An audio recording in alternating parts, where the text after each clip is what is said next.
So welcome back to Artifacts&D. It's been a long time. It's been a month since this game was run because of the holidays. But now we're back, and we'll finish off we'll finish the campaign this year. Probably within the next couple months. And then I'll be gone.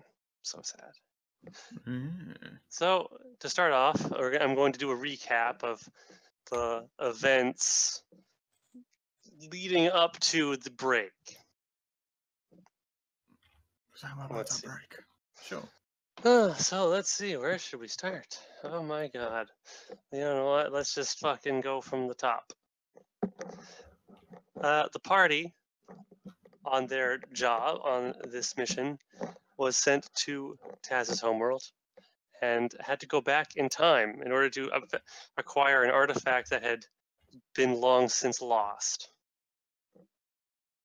They gathered some information in the present day, found out that there was some weird time things going on due to their presence and meddling in the past while they were already still in the present. Do you love me some meddling?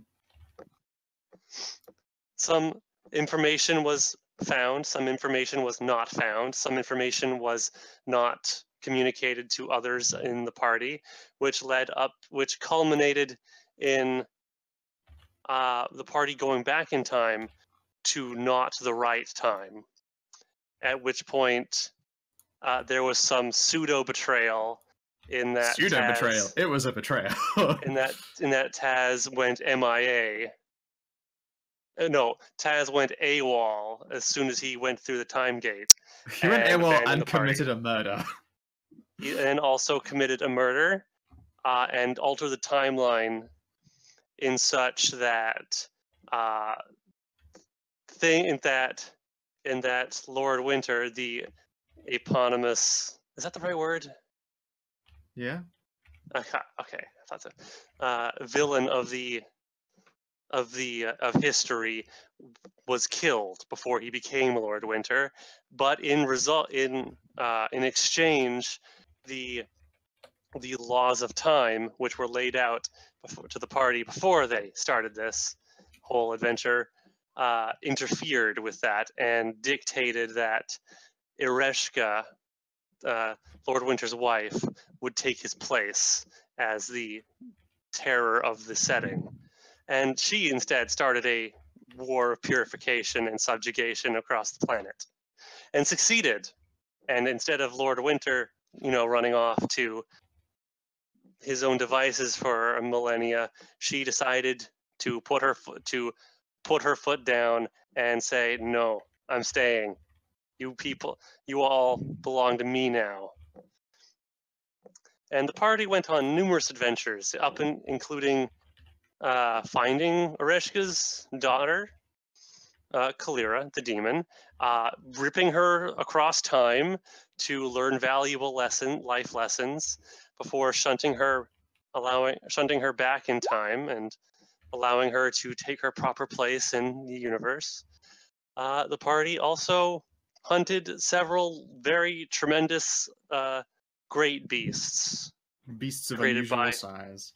Please, I have the name of great beasts. It's copyright Sky right there. You wish. Several legendary monsters. There you go. That were created to fight the demons. They killed a couple, including the goose of World's End. Gudra, the Hydra Goose of World's End, a town-sized goose with 12 heads that would breathe fire and lightning and acid and would honk with tremendous force, and just about destroyed Ereshka's fortress city, or it might have, were it not for the party intervening. The party, in their mission of, in their myth, badger. There was also a giant badger. Yes, indeed. Ornery critter he was. An ornery critter indeed.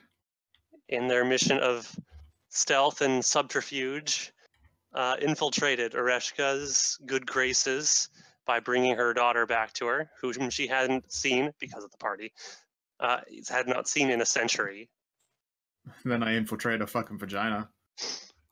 Yes, part of their brilliant strategy, a work of genius, was to distract the Demon Queen by fucking her fuckable for several hours.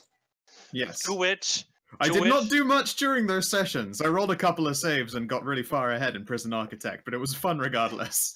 To which Kresha, no, Mierah, not Kresha. Mierah, the Kresha progenitor. The Kresha progenitor did actually astoundingly well in her efforts, and managed to actually make almost every single save to avoid being energy drained by the arch succubus. True. I mean, you say it did remarkably well. I still came out of it with 4 leeched levels, which is quite a lot. Only 4 leeched levels. But it was, I would like to say, only, yeah. After that, while that was going on, their secret cloud agent, Sophie, not quite perfectly, but almost perfectly, infiltrated the treasury and found the object that they needed to find. And it set off a fast-paced race against the clock to get this artifact and take out the palace guards before they alerted Ereshka to their treachery, which they succeeded, narrowly. If I remember rightly, Taz cut off his thumb like twice. Taz did lose a couple of fingers. And Molly Cureli wounded it back together. It was fine. It's true. It only hurt a lot. Fingers. It did. It bled a lot, too. But you have your fingers. The razor wire claimed a couple, but you got them back. And in the end, you did secure your artifact, which your boss immediately claimed for herself. Dude, fucking explosive runes were in the chest. My fucking favorite thing ever, and no one yet had the balls to do it. No one dared make the joke real until I did. Yeah, and who the fuck was the poor bitch? And it nearly killed Sophie in one shot. There was like 10 explosive runes carved into the top of the casket. It was fan-fucking-tastic. I survived on 0 hit points, and then I regenerated 1, so I could teleport out. You were thoroughly cooked, but you survived barely. Yeah, there was some fucking Looney Tunes bullshit with explosive outlines around me. It was a very Wile E. Coyote moment.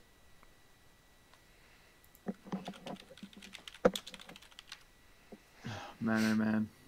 It was an event, that's what it was. It was a fucking event. But you managed to get out with the object intact, and you escaped without anyone being the wiser before you were able to make another time jump, this time heading back in time again, in order to hogtie, wrangle, and capture the errant Tazran before he was able to become a murderer again. Commit murder again. And it was through this event that Taz's own destiny was revealed to him, when the elder Taz, who had endured many tortures and lessons from his mistake and his choices, was given the opportunity to make everything better one more time, and was. So you're saying? You're saying he manifested his destiny? No, his destiny was manifested in front of him. He just he did choose to take what was offered, though, and so he was brought into the distant past by Holly, who then conducted a ritual to transform him into a ancient red dragon. As you do, typical everyday shit. His soul was fused with that of an ancient dragon and given power untold to him until then. And then he was left with an advisor to help him along the way. Oh yeah, Mini-Me. I mean, Pseudo-Molly. Folly. Pseudo-Holly. Folly, that was it. Folly. Fake Holly Folly. Yes. She was left with Tazran and in the distant past, and then when returning, the party then, as their job here in the distant past was done, they took the leap and gated forward in time a millennia to see what the end result of all their meddling had been. And what resulted was that the future was very different than the one that they left behind so long ago at the beginning of the campaign, where once was a low magic... Oh wait, there was more. There was more. There was one more thing. Now before we get to that, they gated forward 100 years and found that things were somewhat different. And they, along with some helpful teleportations and divinings, found the one that they were supposed to find all along, Saralin Starshaper. And they found him. Salad fruit. They found him half mad and working on a magical array that was fueled by not residium dust, but entire shards, almost icicles, almost glacial icicles of residium, with the heart of magic at its core. It was pretty great. The idea was to take this world seed and germinate it into a tree of pure magic that would uplift the world and bring it up into an age thought impossible. While they were considering the notion, their discussions were interrupted by none other than the Pantheon, the gathering of gods all around them. Talion was kind of a dickhead to us. Not cool. Who had been watching for some time as the party meddled about and stumbled through time and time again, trying to acquire things and not do too much damage. And you had garnered some favor by not doing too much to destroy things and downright actually managing to help in a few places and preventing a catastrophe that would have seen the death of at least one of the gods. Yeah, it was nice to avoid the... And so they left the choice to you, is what you want to do. If you wanted to germinate the seed or ferry it away to a hiding place where it could do no more harm. Or if you wanted to do other things with it, they were up to that too. But in the end, you decided to germinate the seed. And while the party itself did not have the power to do it, the gods did. Yeah. And so did one other. While taking the party and its companions away to a safe, while the now Dragon King Tazran arrived and escorted the party and its companions away to a safe distance, several, perhaps dozen miles away, to a top of a mountain where they could watch in relative safety. Relative safety. They left behind Holly, who, on their departure, finally revealed what may have been her true form, that of a huge winged serpent creature that is as of yet unidentified.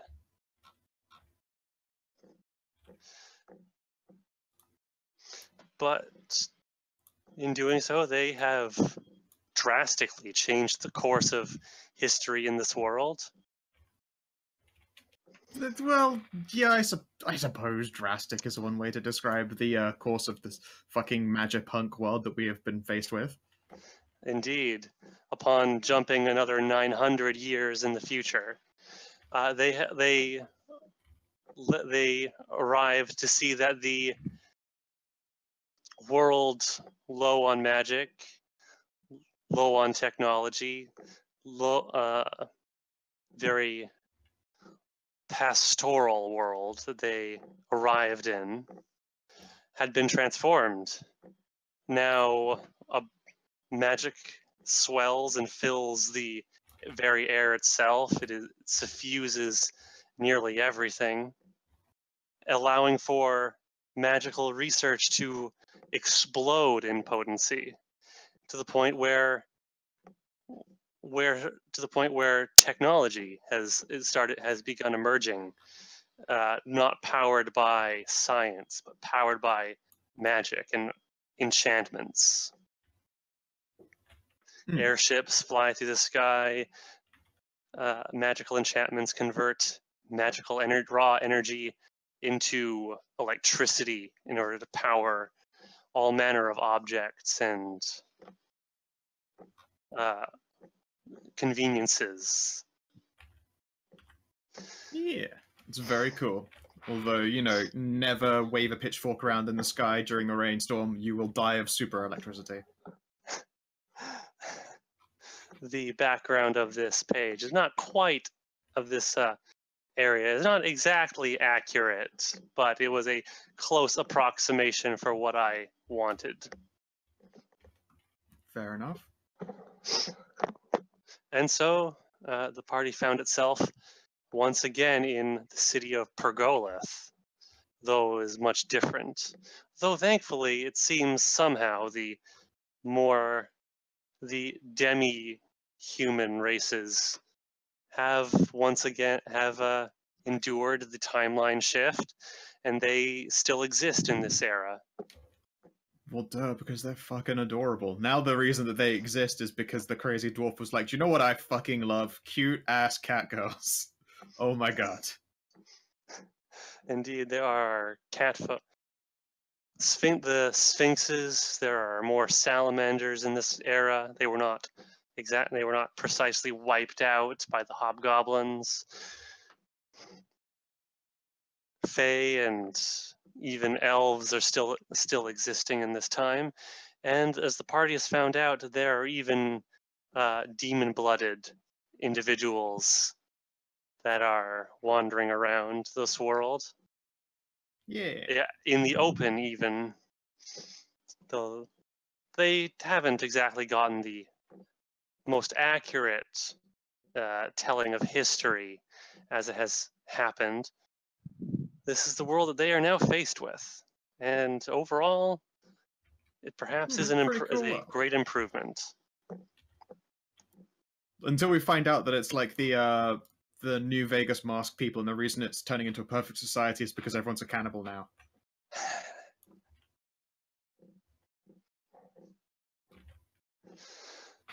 In the last session, the party found that the Broken Arrow was still a fixture of this city.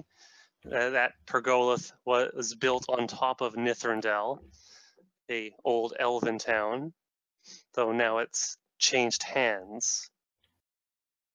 The elves that they saved long ago from an alternate timeline have found a home in this world after they had been dropped off in the past, and that they had inherited the establishment from its old owner, who has gone on a long world spanning vacation. Yeah. The party, winding down on its mission, decided to take a bit of time for themselves and sample some of the life of this world, and they have gone on. Several of them have gone on dates with either each other or an individual of this realm. Taz and Molly went off together. Mierah went off and found a cute little Fawn. pale-skinned, pale-haired faunus named Iris. Ice Button, which was an adorable fucking Iris name. Ice Button. Yes, very cute. Like, oh my gosh, Ice Button! What a fucking adorable name. A druid or who excels in creating new not cultivating and preserving old plants, but using her green magic to create new plants, including a small tree that produces miniature fruits.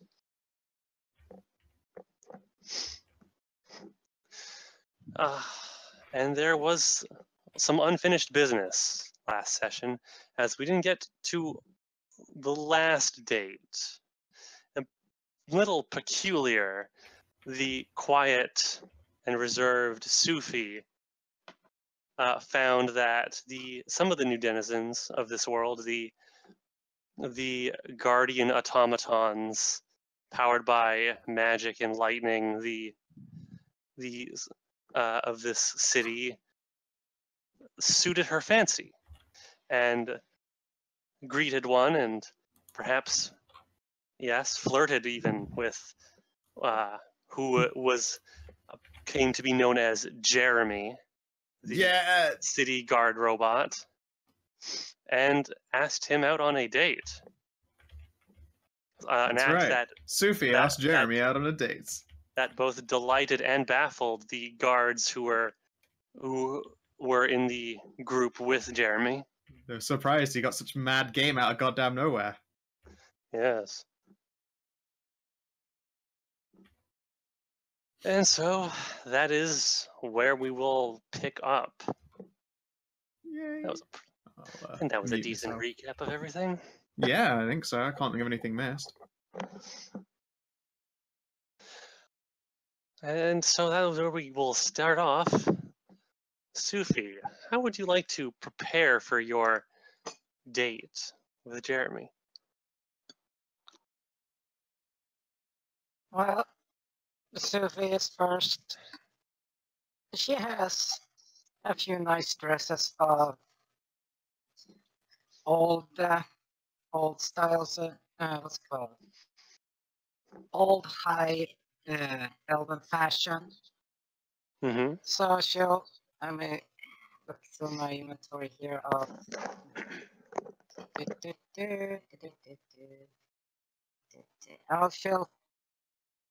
I shall take out a dress. Yeah, here we go. A 48 skill level dress. Gotta fucking love those. A skill roll of 48? Yes. One of those dresses, and I'll use that. Prestidigitate. And make sure to actually braid the hair into one big, French braid.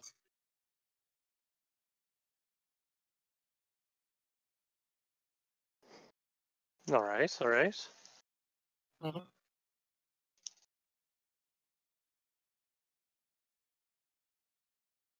She has her, well, that's pretty much all she needs. She has her rings. Oh, right, I actually got this fucking necklace.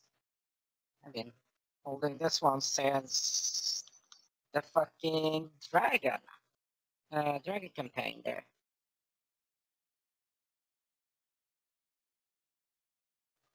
A regular golden necklace from Dragon Empire. Simple. Okay. 150 GP. Well, simple. 150 GP. Oh.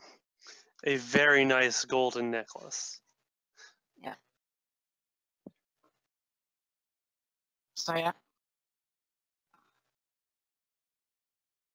And I'll cast Overland Flight on myself, so make it simpler, not dirty it and stuff on walking on the streets.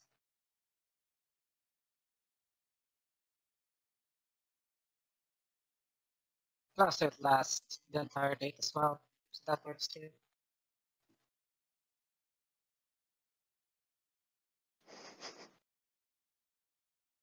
I hear that giggling there. I was just catching up on the chat. Well, I was not at my obviously not at my computer as I was doing the recap. I was as I am pacing.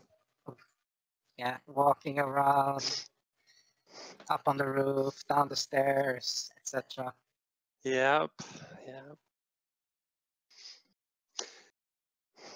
All right. Now, one thing I do not remember is where you were going to meet with Jeremy. Well, he was at the station, remember? After we finished the run, we went back. He was going to go back to the station for reporting. Right. He had to report back and continue his and finish his shift. Yep. Okay. And that's pretty much what we were going to meet up. Okay. So you were going to, I suppose, wait for him outside of the guard station? Yep. Okay. You get a few, as you're waiting there, you get a number of looks as you're just standing there waiting outside of the station. You hear a few muttered whispers of what's that person waiting for? Where did they get that dress? Never seen an outfit like that before.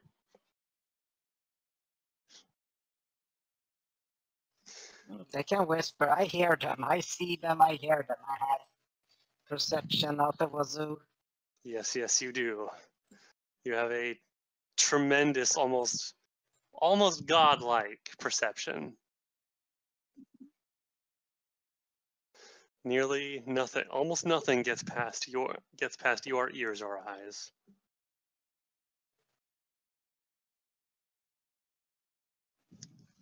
So I'm just patiently waiting there for him to finish up. Okay. As you are waiting, you will see a few eyes from inside the station watching you or looking at you every so often.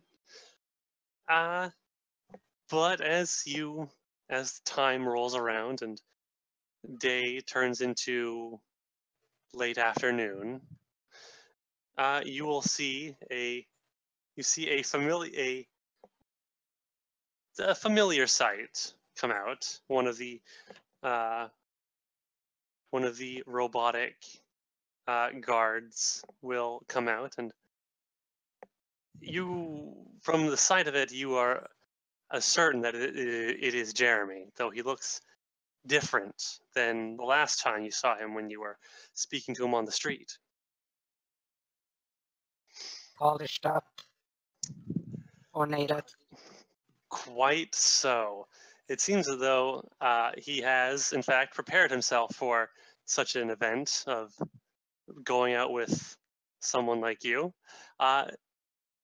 He has, where he no longer has the crest of his office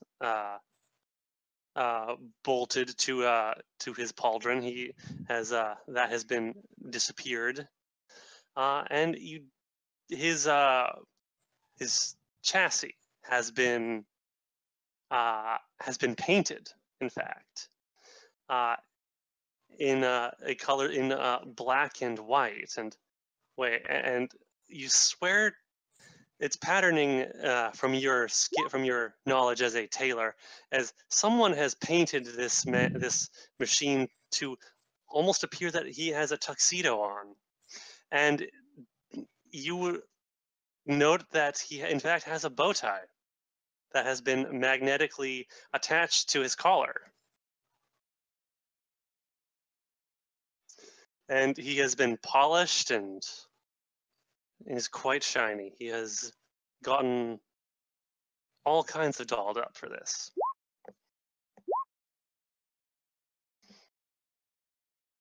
Internal squeeing intensifies.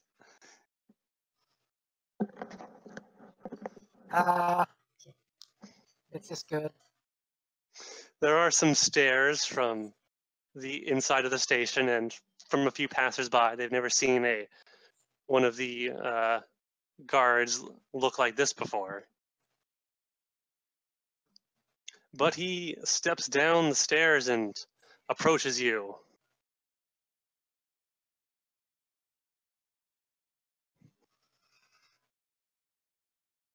Greetings.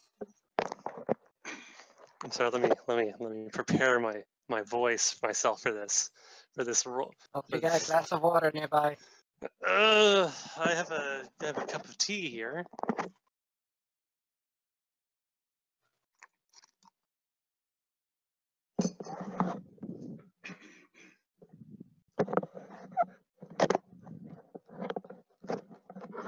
Sophie, it is good to see you. I noticed that you have been waiting for me. I hope that you have not been waiting for too long. No, I have not waited too long. It is actually a pleasure to wait for you.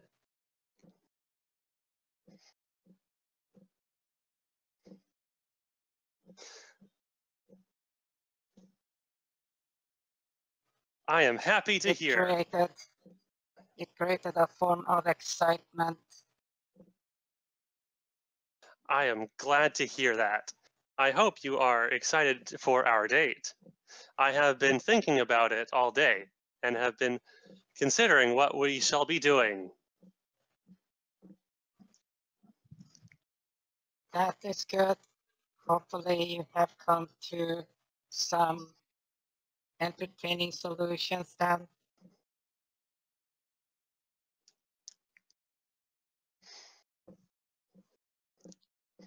I believe I have. I hope that I do not disappoint you. Given your extensive decorative state you have started off on kids ahead, as they say, on the good foot.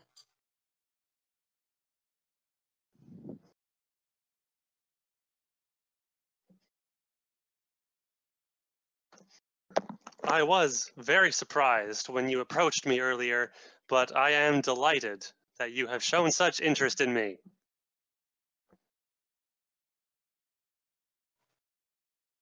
I am delighted that the emotional response was reciprocated.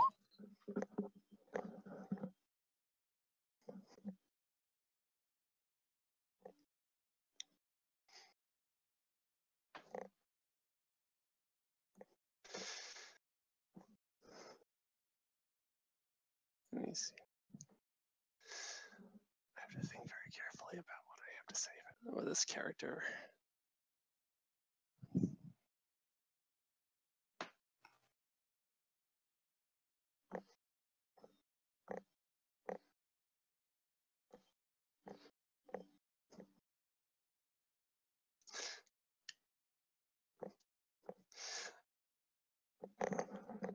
Okay.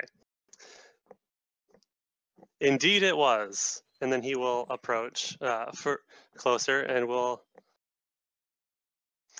seem to take notice of your outfit. That is a beautiful dress, Sophie. Where did you get it? It looks astounding on you. I'm grateful for your praise. I made it myself. You made it yourself? You must be extremely talented. I'm still working on my skills, slowly but surely increasing them as time goes on.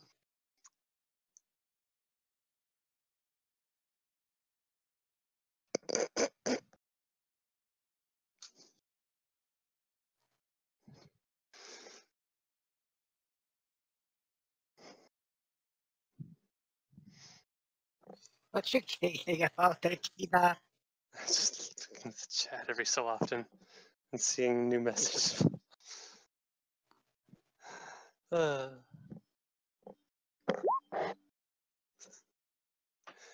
see.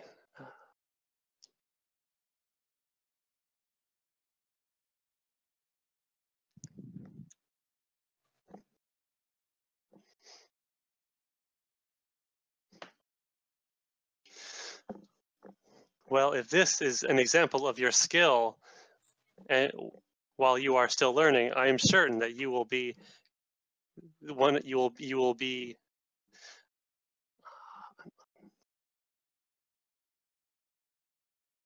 You'll be an unparalleled master of your craft in no time.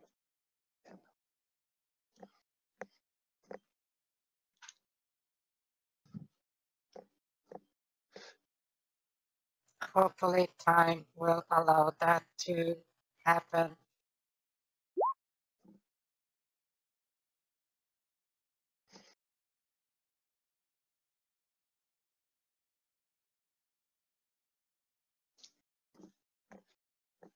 Let's see now. Sorry. No, go on. You were saying Okay. something. Okay.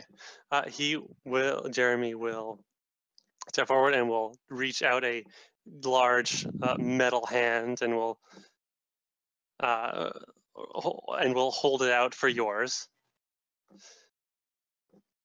Well, Sophie would put her, well, much smaller, daintier hand on his. And he will slowly and gingerly clasp your hand in his. Shall we go then, Sophie? Did you have anywhere that you wanted to go in particular? As I am new to the city, I am under your guidance. Your extensive knowledge and your calculated plans for entertainment should help to broaden my knowledge spectrum of the city.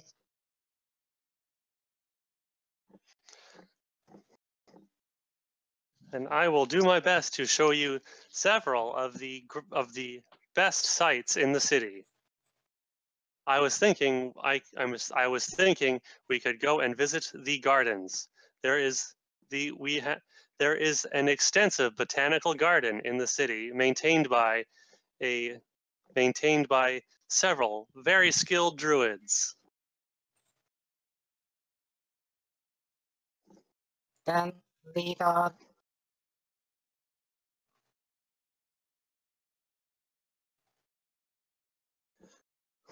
Then he will, all right, well, at your behest, he will lead on, making sure to take care to walk at a pace that can be comfortably matched by your much smaller stature. Yeah, but I'm flying, remember? Oh, you are floating. flying. You are floating. Yeah. Ah, I see. Overland flight. Ah, okay. I might have issues if we start legging at more than 60 miles per hour. That's sorry, more than 60 60 feet per round. 60 feet per round. No, he will go at a he will move. He will lead you along in a measured pace. He's not going to be sprinting you around. What would probably be a casual walk for a being of his gait. Okay, easily kept up. Yes.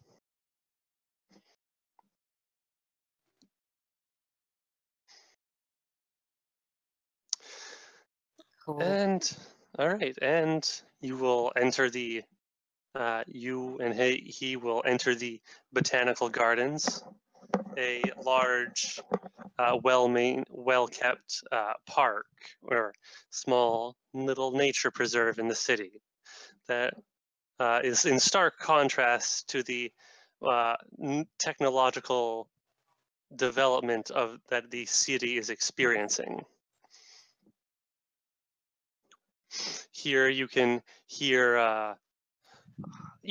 a number of kinds of birds settling in for the evening in the boughs of the trees that are kept here.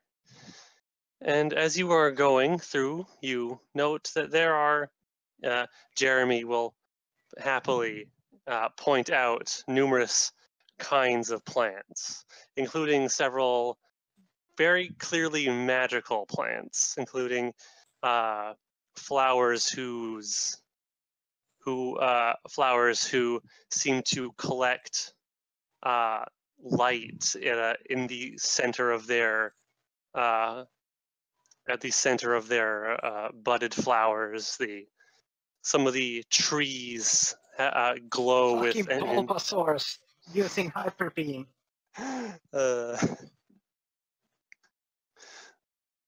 Trees that seem to glow with some kind of internal light, and the seems to slowly pulse outward into the branches and leaves. Leaves that are not a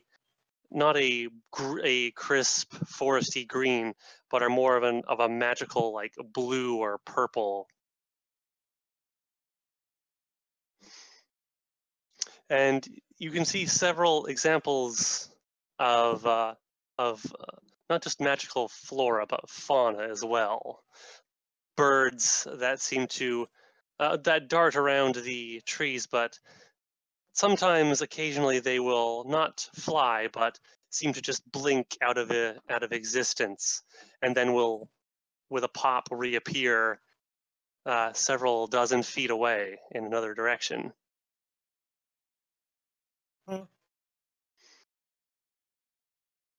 Interesting birds.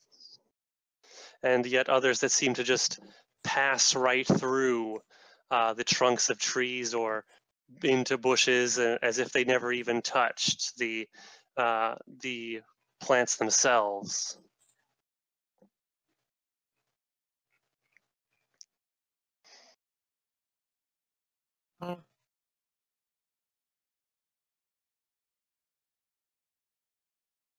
Mentioned to him that these birds reminds of blink dogs and face beasts.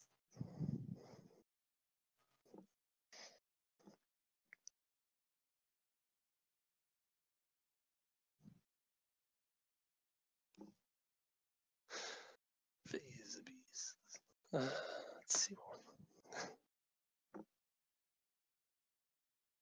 Yes, those animals in particular are referred to as in fact phase sparrows, and the ones that teleport are named similarly to the quadrupedal canines. They are.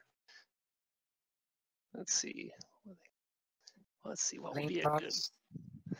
Yeah, no, I know that, but what kind of bird is this? Let's see.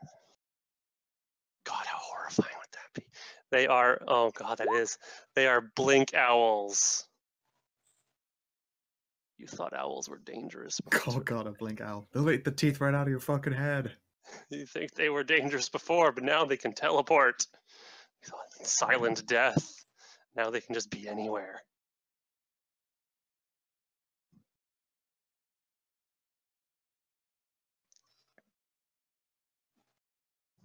Interesting in their alteration and integration of such abilities to aliens.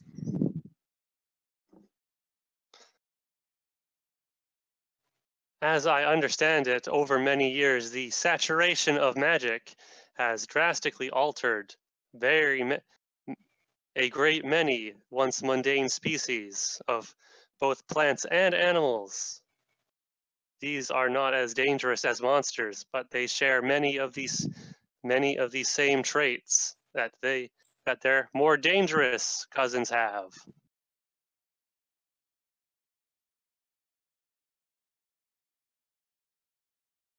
Well, they would be more dangerous to the organic beings of this world than they would be for you and I. He seems briefly confused for just a moment. Organic beings? Are you not an organic being yourself, Sophie? Hit her head. No, I am not. You asked me that when we first met. Did he? I don't remember. That was actually, I don't remember Yeah. that. Yeah, he asked if Sophie was not Stormforged, but I think it was Stormforged he used. I remember mentioning a storm core that powers Jeremy, but Yeah, he had the Storm Core and he was a gear something. gear forged. Yeah, Gear Forged. Gear Forged. All right. Okay, I had forgotten that. Never mind then.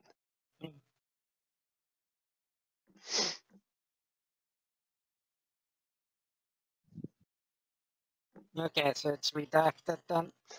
Yes, redact that comment.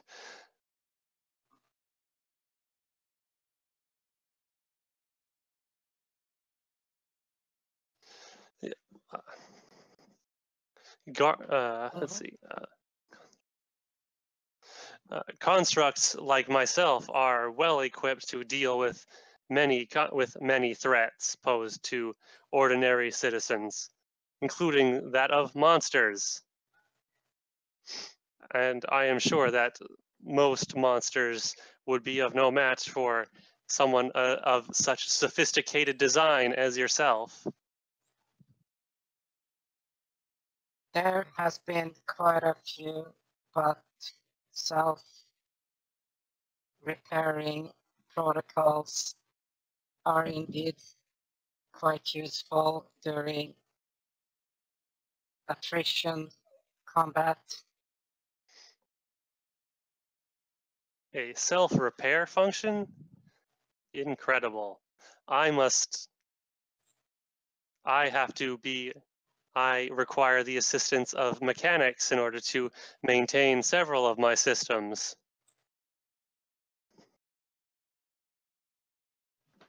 Then you haven't, just ahead, haven't been developed or reached the technological point of self-replicating and repairing.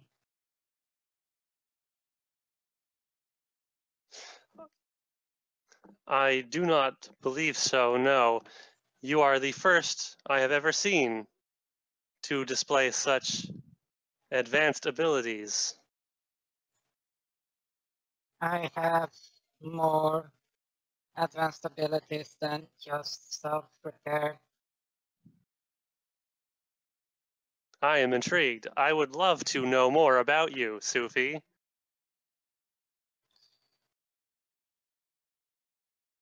The interest is mutual. I would like to know more about you as well.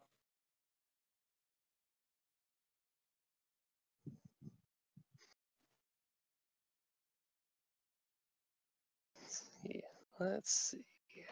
Well, I don't know. Sophie does this. Constructs don't really. Constructs don't. How out.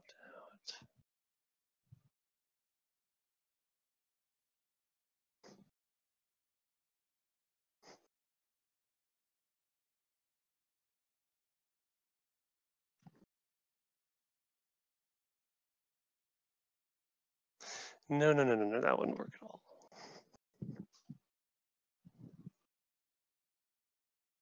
Let's see what that would be. Would that be too forward? I don't know.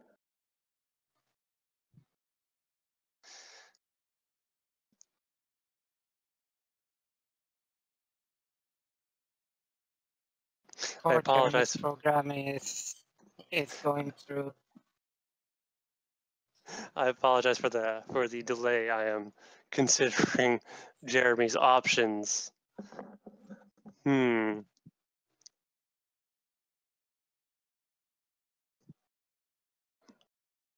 Well, the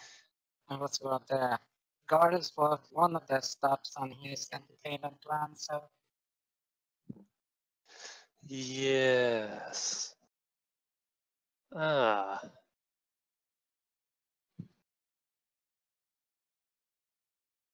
Perhaps.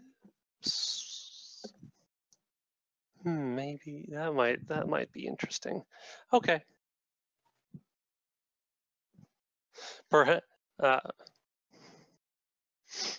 Perhaps after we have finished with the gardens, we can learn more about each other while taking in the sights at one of the museums available in the city. Oh, that would be interesting. How far back does some of the exhibit go?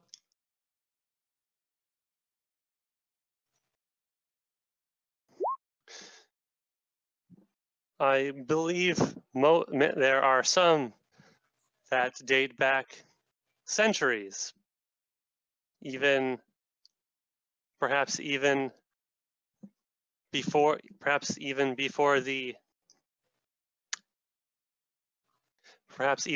the resurgence. Oh, that would Or be actually interesting. it would be the blooming would actually probably be more, or would be more yeah, the blooming. That would be better.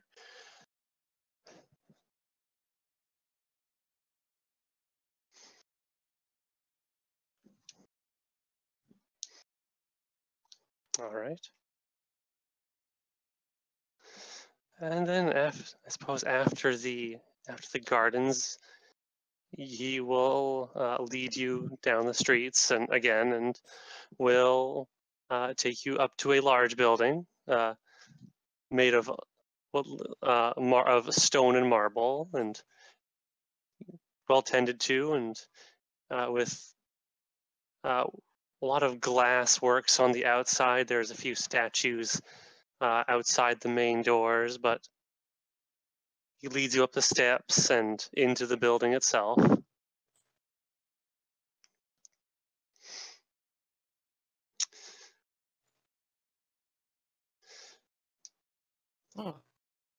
Interesting architecture. It is of an older elvish design, I think. The many archways and ornate carvings on the walls and pillars date back many, many years. Just scan everything as we pass. See if I recognize anything.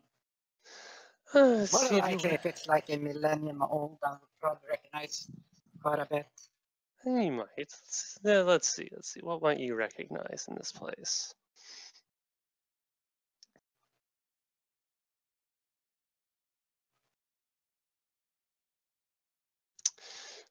Well, let's see. The museum's not exactly. It's not that. It wouldn't be that, but.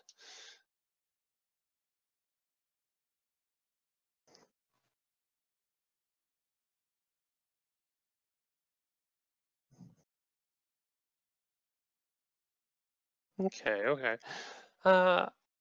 As you're going, you see a few exhibits that pop out, one of which seems to be a progression of technology.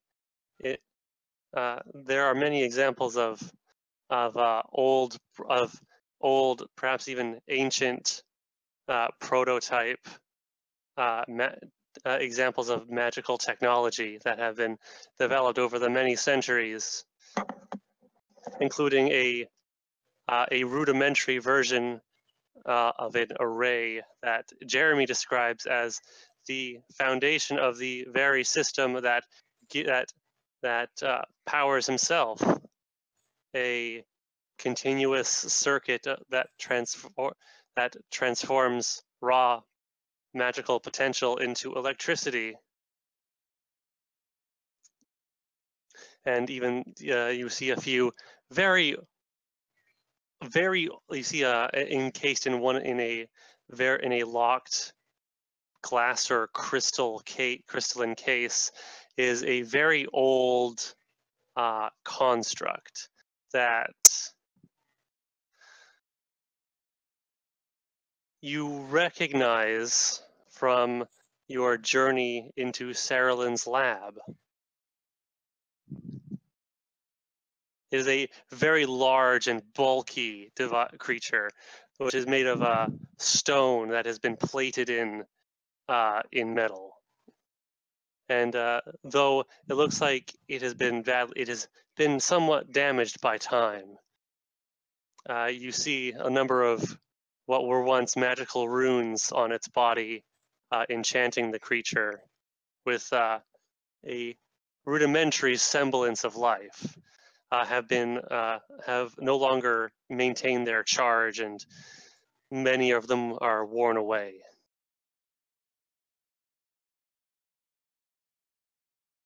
But next to it, you see what looks like an example of a though damaged by time, what looks like a design for the object, for the construct in question.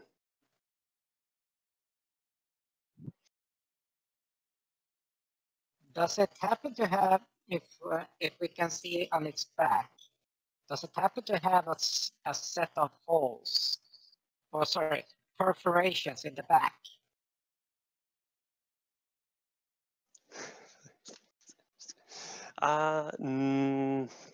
Perforations in the back. You can't tell from this angle. It is kept in a glass case, and it is facing outwards.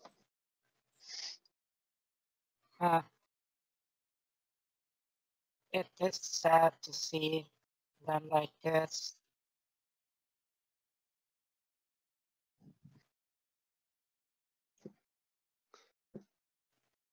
Such an ancient device, not unlike myself, but I would not be here with it if were it not for creations like this. Indeed. Can I have about 60 seconds?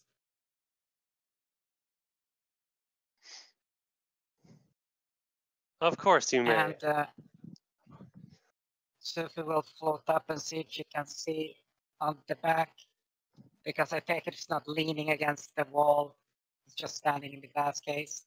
It isn't. Yes, it is standing. And no, you don't see any kind of like openings in its back. No perforations made either. Okay. No.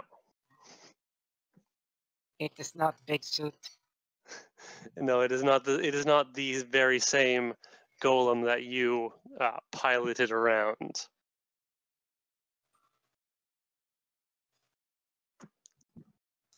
Big O. Big.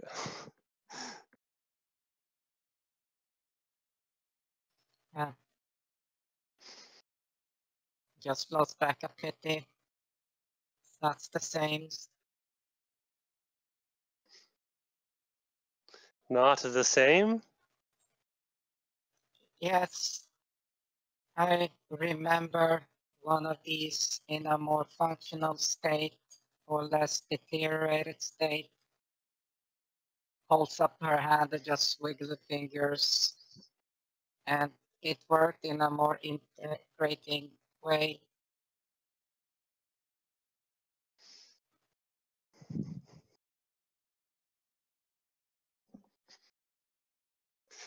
You get this. His body posture and the tilt of his head changes in a way that suggests that he would have, if he had them, he would have a look of surprise on his face. You found an intact, and let's see, an intact. Gen 1.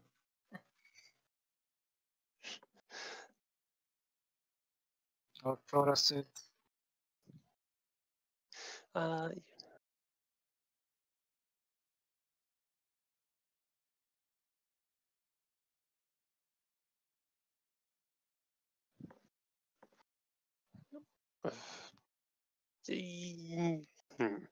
looking for the right word, but I can't remember. I can't think of it at the moment. What is it?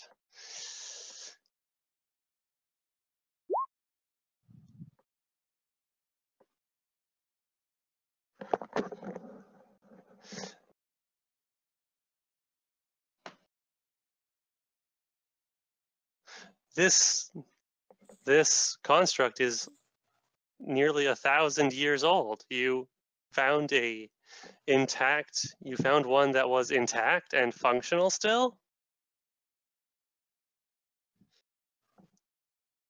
Yes, at the time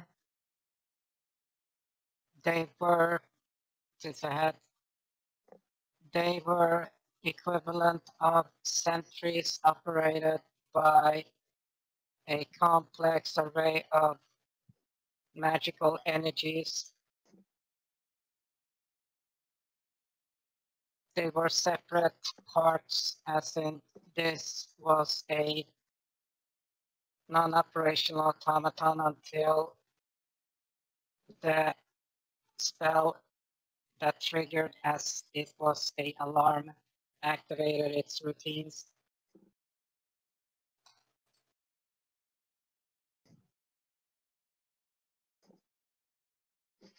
A very old guard. I hope that it was able to fulfill its duty before it became non-functional. Some did. They strike with tremendous force. You were harmed by this creature? Repeatedly.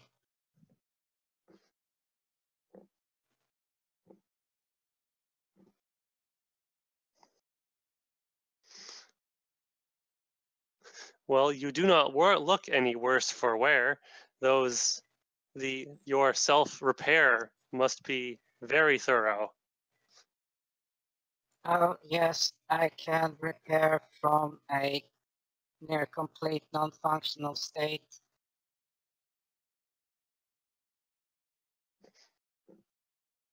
The closest I would compare to massive damage would be near complete incinerated form, just slight parts of internal and endoskeleton was still remaining.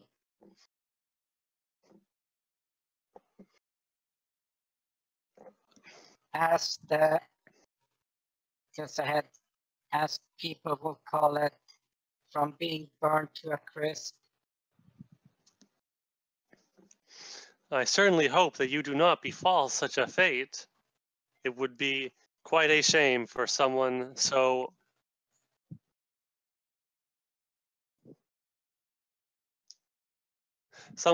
interesting and attractive to be destroyed.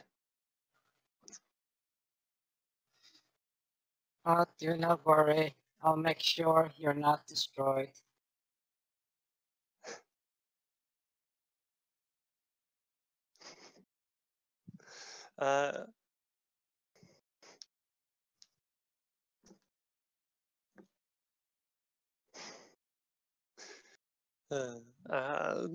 Let's see.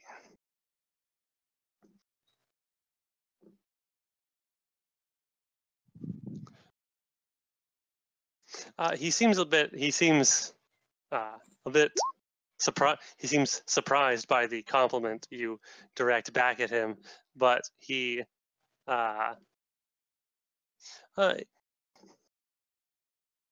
gives your hand a gentle squeeze, and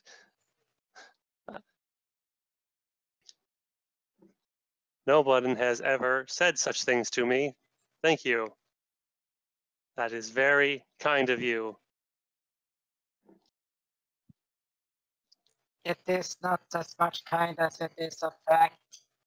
They should tell you this more often.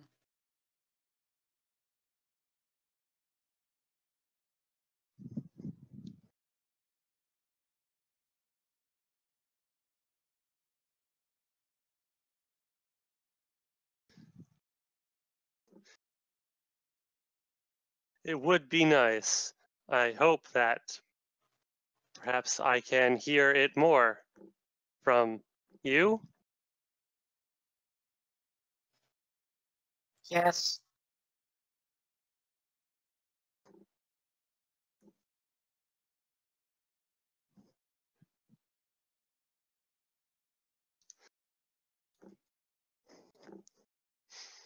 his body posture changes again, and he seems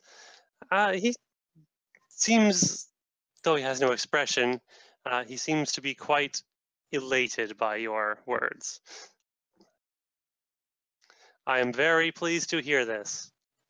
Shall we continue? There are many exhibits to look at. Yes, let's continue. Okay.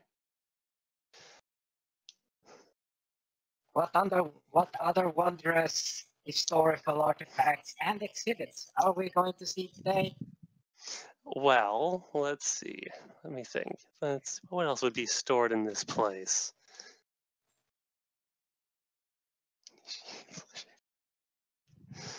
Let's see. Well,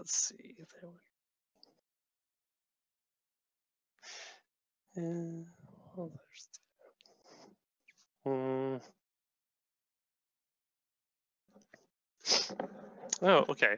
Well, you see, you come to a different section. It seems to be less of a technological history, but this is more of an actual history section. And you come across a number of crafted depictions of past great events. Like you see several which depict a repeating trend, and that is of a very great conflict that keeps occurring. Although the details inside these modeled depictions are for the most part different, you can't help but get the sense that that there are a great many similarities as there are differences. It just seems that one of the sides of this conflict seems to change drastically with each depiction. What you can from the displays, you see the oldest one is of a depiction of let's see, of elves and humans and doing battle with a great many demons. And in the second one, demonic conflict. yes, this is one of the oldest entries in the historical archive. The first depiction of the arch traitor Hedrah and his demonic horde as they descended upon the elves and the humans and the Fey Alliance. He was defeated several hundred years ago by the elves and humans at great cost. How? As in quantity or powerful beings? Both, I am afraid.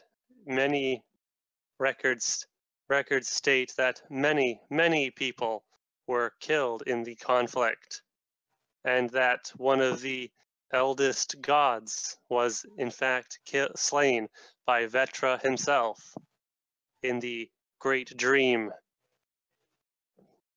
Oh, which one of them?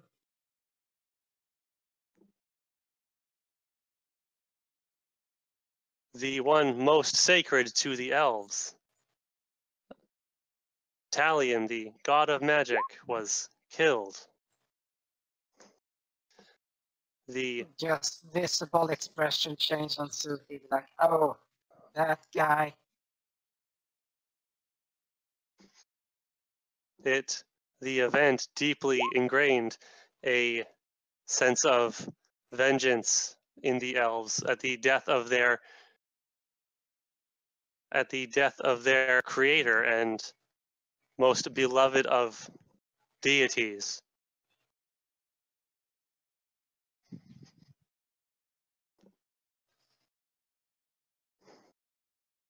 Well, he might have not deserved his fate, but even so, as they say, he was a bit of an asshole.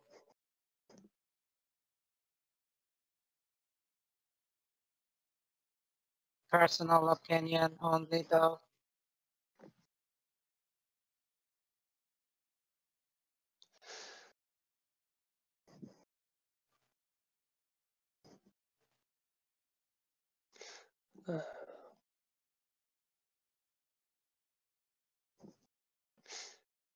So, which one has taken up the mantle as god of magic?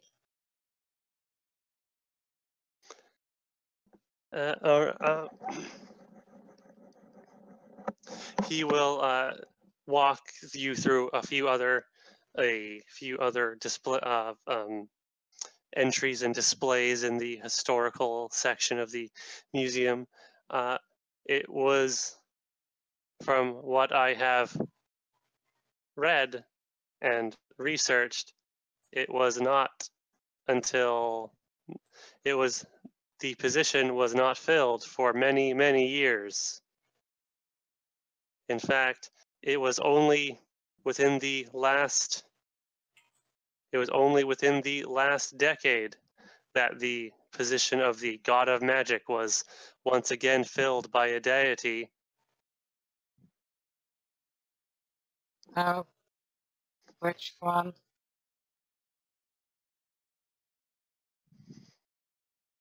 A new and unknown god has taken his place, one that was not seen, that there is no record of prior to the reemergence of the aspect of magic. A new goddess, Kalira, has taken his place. And like Twitch, and like Aurora stops in her movements, like tilts her head. Callie?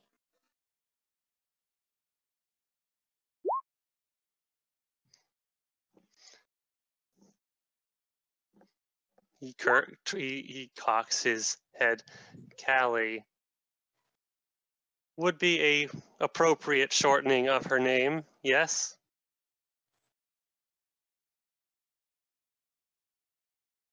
Fox-tailed, rather enjoys drinking, music. I do not know the specifics of her personality, but yes, she is a kitsune. Though the depiction of her appearance varies depending on her aspect.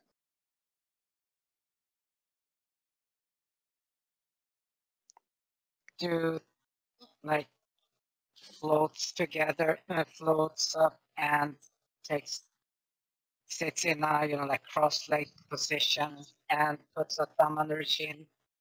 Please do tell. I have not seen or heard from her in many of years.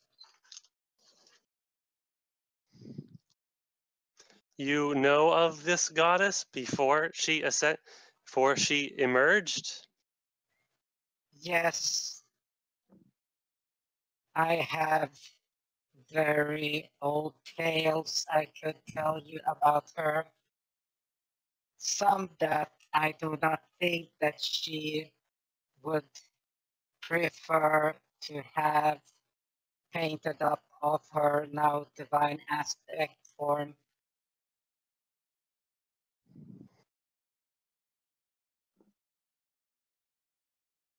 I am quite surprised that this is her outcome. But in a way, I am not as well.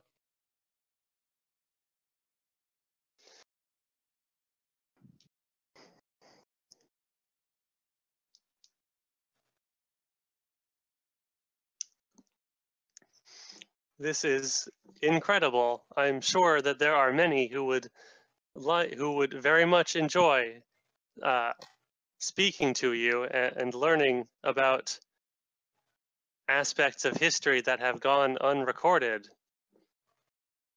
Oh, I did not realize you were so I am knowledgeable. not the one. I have knowledge from events that I have seen, but I know some who have had personal interaction with her prior to her ascendance.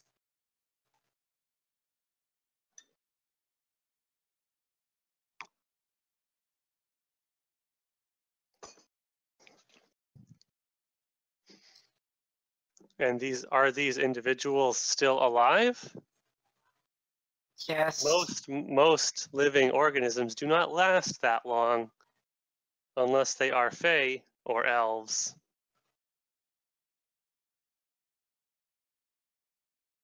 Or she taps her head. Non-organic.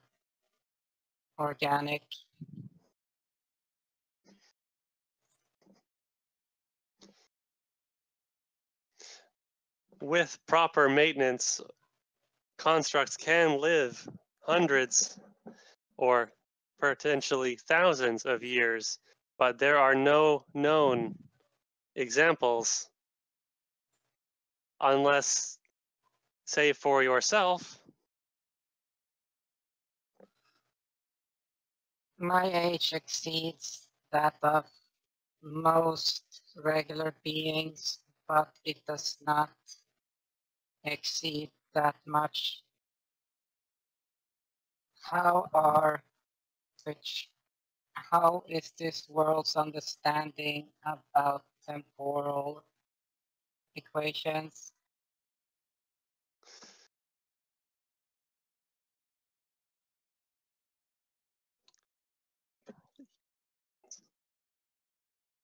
The keeping of time is very carefully calculated through a number of mathematical or magical models and such principles have been used to create arcano-mechanical devices with which to keep time with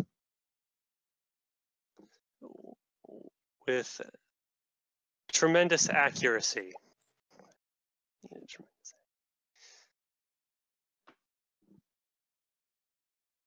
So that seems to be the extent of the mathematical understanding then.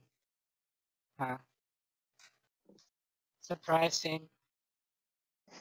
What about the theoretical levels then? Have they advanced anything to the higher forms?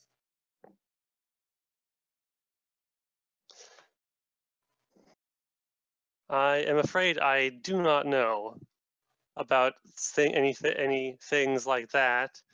You would have to speak to perhaps archwizards on the subject. They would be much more suited to informing you of theoretical magical research. Then from the understanding, they have no temporal disjunction then. Seems they have not advanced that far. Time travel is not something they have found or have learned about. Well, probably for the best. So, well, then you will be one of the first ones, or maybe one of the only ones to know that temporal displacement is quite, well, it's attainable.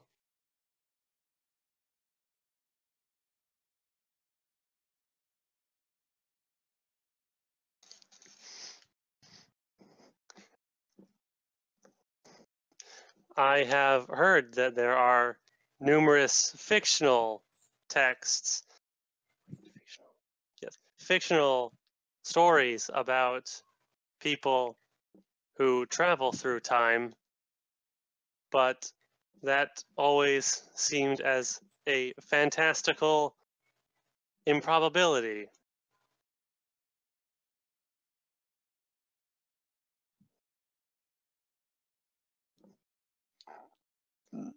Are you saying such a thing is indeed possible? Quite. It's very, very possible.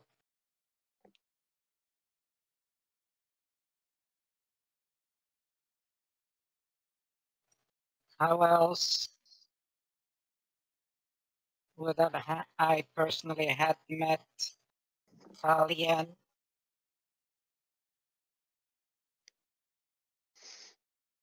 And most of the Pantheon if I had not either been constructed very long ago or been displaced.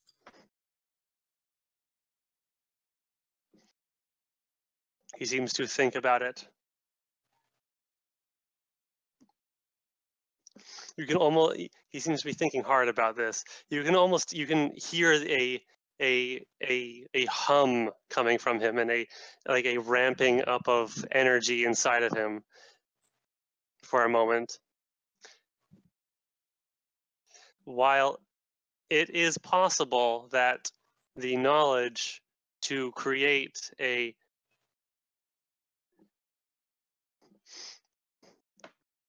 advanced being such as yourself was lost over history in some conflict long ago, the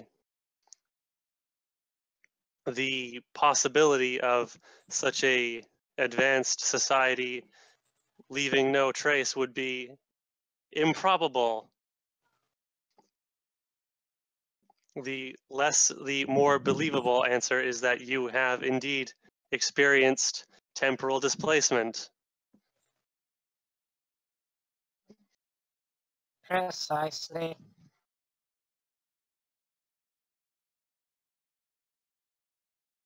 You have been through many extraordinary adventures that would likely baffle even the most hardened adventurer. That is a contradiction in itself. If my experiences are as an adventurer, would that not mean I would baffle myself?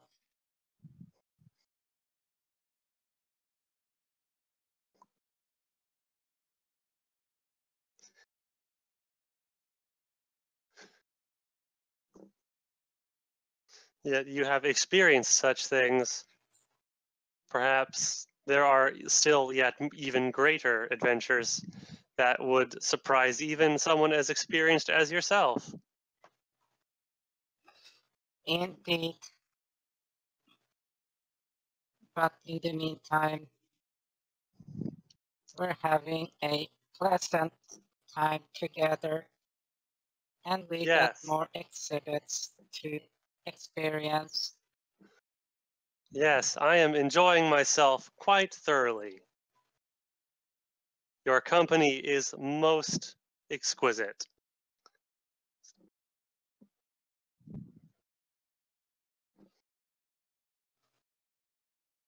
Your company fulfills a rather empty slot in my social existence quotation, as there is not many sentient and intelligent constructs who have been accompanying me or my companions.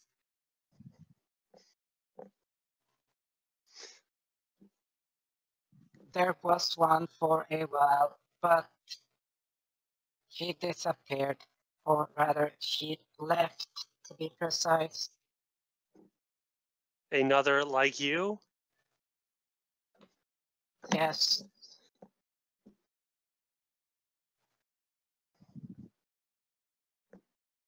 So there are more like you. Where is it that you came from, Sophie? Tilts her head. I awoke on a chair in a village.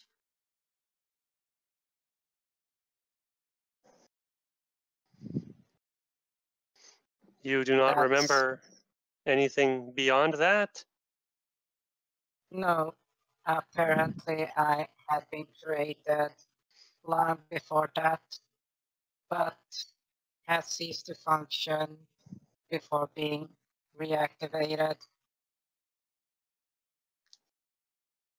It is a shame that your memories were erased of the time before that. I'm sure it would be very interesting.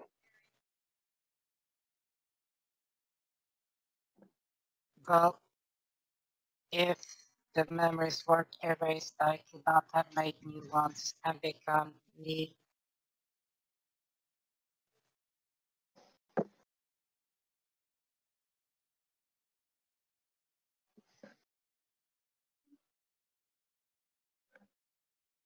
In sort of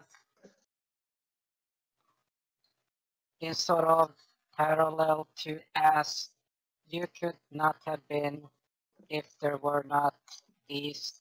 I could not have been if the other one wasn't gone.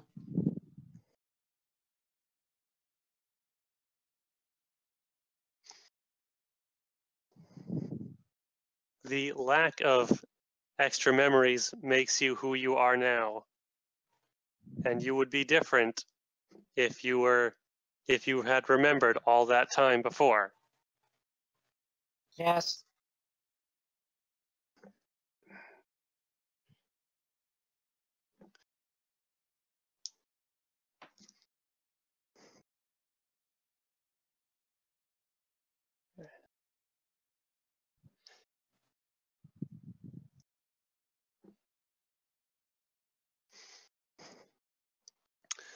it is Okay. a just simple fact. Then perhaps it is for the best.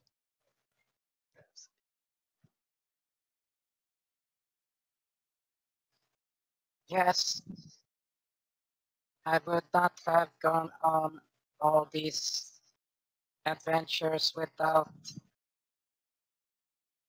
me being me.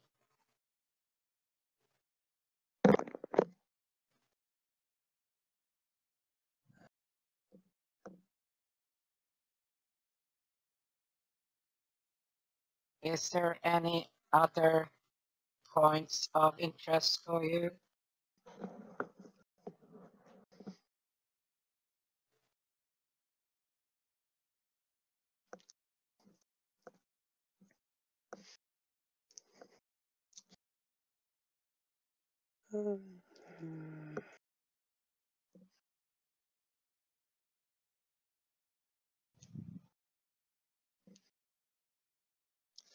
Well, there are a few. There are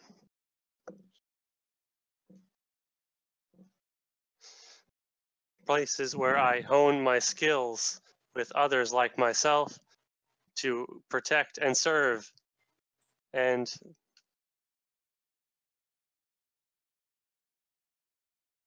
Oh, there you are have a also, training facility. yes, and as well as places to where others like me can unwind and be given extensive relaxing maintenance.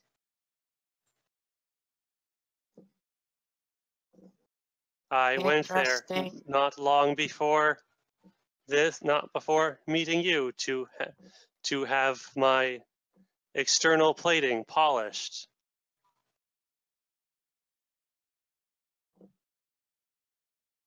It did indeed brighten up your presence even more as usual.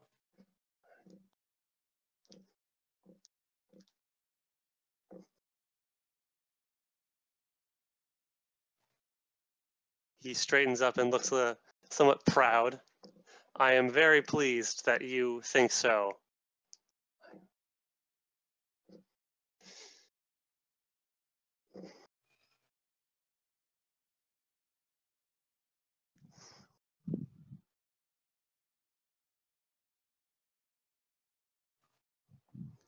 I found that the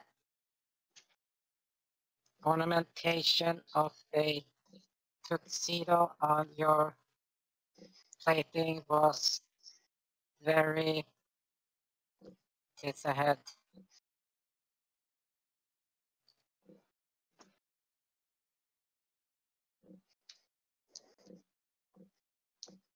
I think the word is adorable or endearing.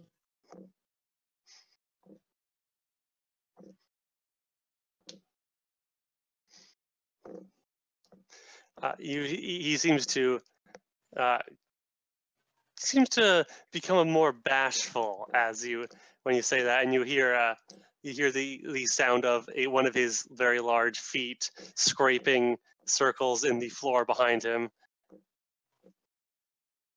I have never been complimented in such a fashion before. It is very nice. I wanted to impress you with my appearance, since you are clearly so much more. I wanted to make this a memorable experience.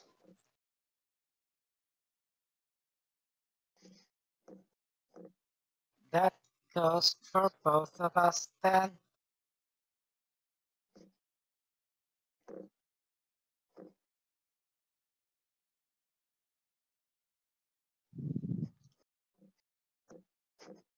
He takes your hand very carefully in his and just holds it and just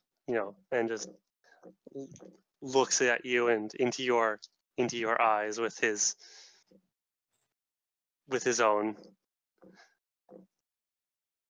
I am very pleased that we have gone on this date, Sophie.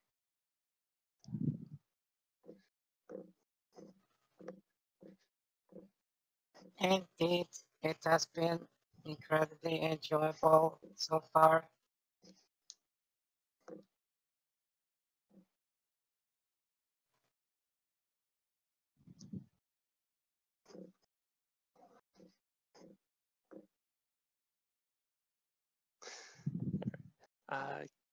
With your perception, it's not even an issue. While you have been on this date, you have your various sensors have picked up a pair of life signatures that have become familiar and seem to be following you. And as you catch reflections in Jeremy's polished armor, you can see what look like a pair of individuals seem to be behind, some distance behind you, and you recognize them in their not very good disguises as those two other guards that were with Jeremy at the start. It's almost like they are watching. They are watching and seeing what happens with you and Jeremy, and you can overhear a few muttered comments, very quiet, very whispered, like, this is, man, look at them right now. Isn't that amazing? Isn't that just romantic? Look at the way they're looking at each other.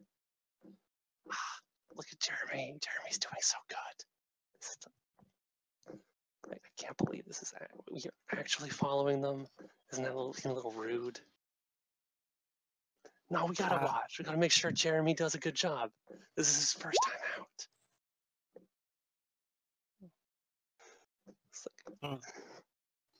Camera focus, eyes, zoom in, look at the position that you are at, and said, would you please give me about another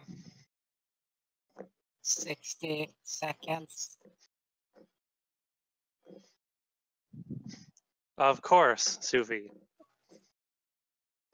I will count the moments before your return Very well. and look forward to Thanks to the continuing. I will count the moments before you Okay. return. 1, 2, 3. Yeah. So I see where he is. I look at the plate. I look at where it's supposed to be, their position, not to mention fucking door behind them. So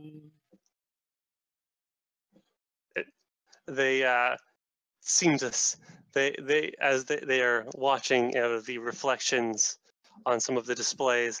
They see you appear behind them, and they just go completely still and slowly turn around, just turn their heads, look at you from the corners of their eyes.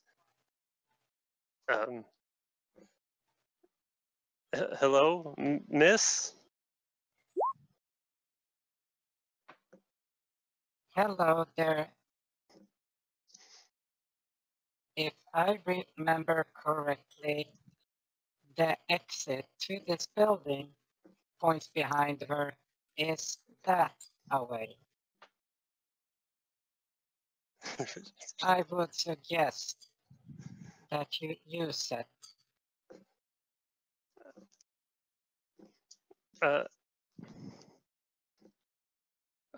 But we are just enjoying the sights of the exhibits here.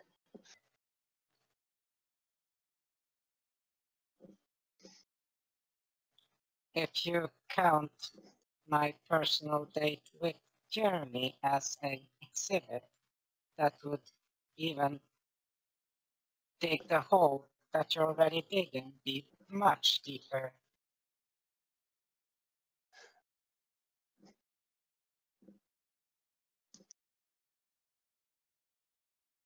Don't be rude.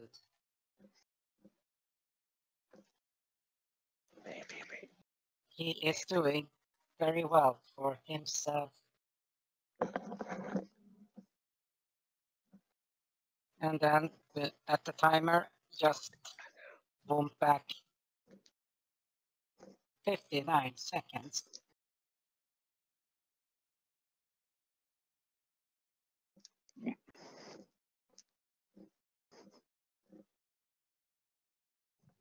It is good to have you back, Sophie. Did you know those two? He says as he watches them. They're talking hurriedly with themselves. And you hear how did you know? She knows. I know. I did not know. I just noticed that their little conversation was rather directed at us. Do not worry, I have solved any potential problems that might or could have occurred. Now, we were on the protocol of continuing our date and enjoying each other's company. Yes, we were. I would very much like to continue. Thank you. Places her hand back in his. Shall we then? Yes, let us continue. But let's see. How are you guys doing over there? I live. In the far off corner. You live? Yeah, doing good, Tom. Doing good. I'm greatly enjoying the fucking show. Yes. Okay. Really? Yeah. I've It's had a adorable. smile on for the entire time. It's pretty adorable. Okay. I just want to make sure you guys aren't feeling left out. That we're Nope. It's Continuing this an scene. enjoyable time. It's Okay. I could not have imagined Sophie on a date, but it has been legit adorable the whole way through. So yeah, Oh, don't mind good. at all. Happy to listen in. Oh, good. Third? Yeah, it's fine. Okay. Okay.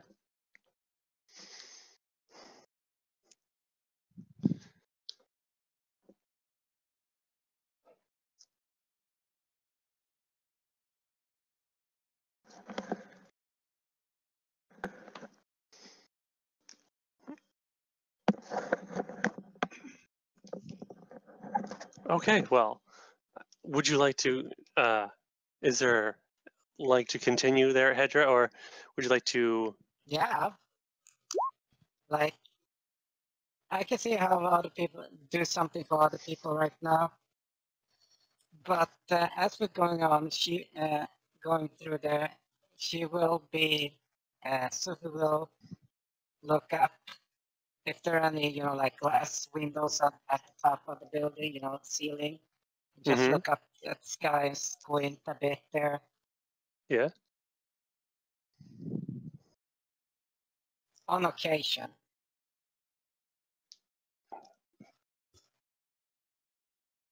I mean, yeah, there are like glass skylights in each of the chambers.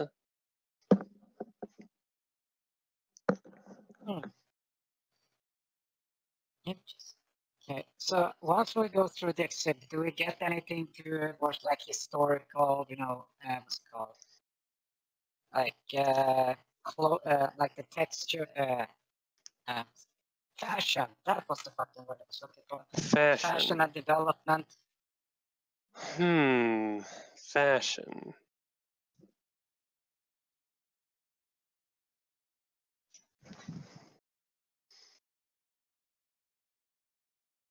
I will because I will be keeping an eye out for anything that can or has any depiction of the styles or anything of the clothes that Sophie had and made back in the time, as well as any form of mentioning and depiction of the rest of the fucknuts. anything that anything that makes mention of any of that could possibly be your group. Yeah, because we did some really, really, really fucking weird shit that probably would have been fucking remembered. Let's see, what did the party do in the past that could be remembered? Well, we got the fuck fests, we got the books fest, we got the sex, the clothes. Some of that was in a time that does not exist anymore. Yeah, but even in back time there. I'm trying to think of what the party did in the oldest, like farthest back time that would be even that anyone could possibly remember.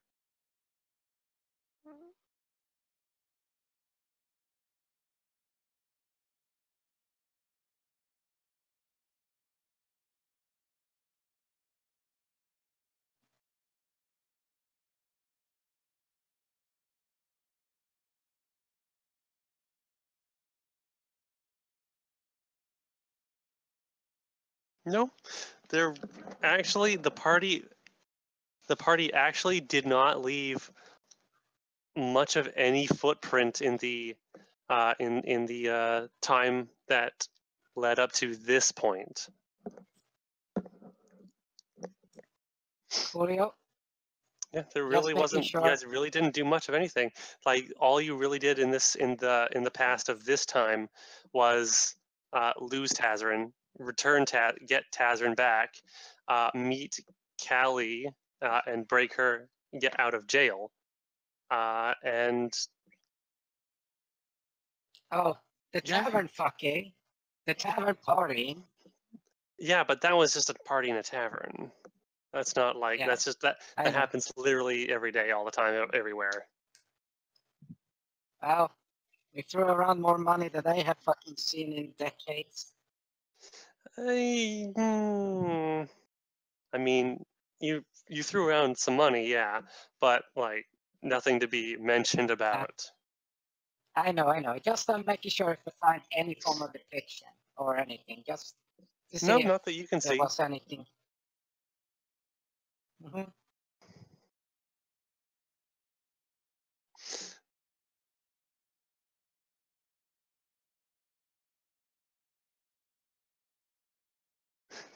Being rich and drugs.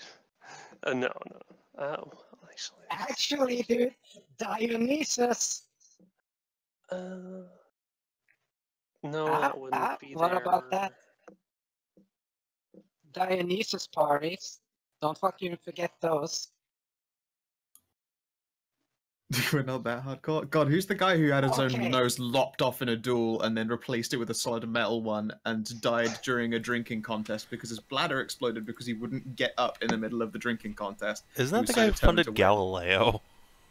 No, he I was think that's patroned because he was one of the first people to actually discover information about the stars and the Earth's trajectory around the sun without even having a telescope or anything of that invention. He just stood on a very high up place on the castle he got because he had a quarter of, I believe it was Norway's GDP. I can't remember his fucking name though, which is a shame because he's my favorite astronomer ever. Sounds like an extreme guy. not. His tales are amazing. He had like a crazy little midget who he dressed up like a jester who had undiagnosed schizophrenia. Undiagnosed because it wasn't a known thing. And occasionally the midget would come out from underneath the table Tycho and tell Brahe. his. Yes, it's right. Tycho Brahe. Yeah. And he would tell strangers like their fortune, but because he had undiagnosed schizophrenia, it would usually turn into "and the skies are screaming in blood," and he'd have to kick his little jester in the jingly pants and push him back underneath the table when he got a bit too crazy. Jesus. He built his own solid gold nose. Didn't look like a fucking nose at all, but it was solid gold. He put on his face after getting shit faced and losing at fencing. That's pretty He's the nuts. best. He's the best, and I love him. Oh my god, that's I wanted to play a character who was roleplay Tycho Brahe, but they were too unbelievable. that sounds like an adventurer, but It does, doesn't it? It sounds like the shit Yeah. Avengers get up to, except it's still to the nth of fucking degree. Honestly, It that is, character it's would still- fit right into like a Warhammer game. Yeah. Oh, sorry, it was Danish, not Norwegian. He was a Dane. God, he was so incredible. He was the most amazing madman. it really does sound like the events of an especially Particularly, eventful Yeah. eventful Like the party's like, the just party's faff gnome. around session. Yes, the part that's so it's like that shit ends up in the history books, and we faffed pretty hard before and started weird orgies with nobles and goddesses. Yeah, no, Tycho Brahe I fucking adore. He's just history and science's greatest madman. Thankfully, most of the events that you guys, shenanigans that you guys got up to, got erased from history. And there's almost no one that knows about it. There's like 2 people, 3 people that know about what you got up to, and that's it. You guys Pour actually all managed of to come out. Mierah's You guys kids. actually came out of this fairly clean, remarkably so. Remarkably, anyway. Well, we're less murder hobos and more like combat transients. Like we don't tend to do like long-term unpleasant murder. Right.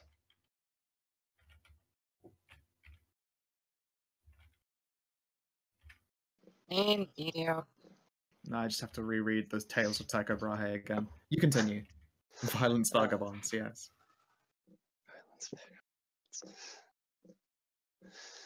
Alright, well, let's see.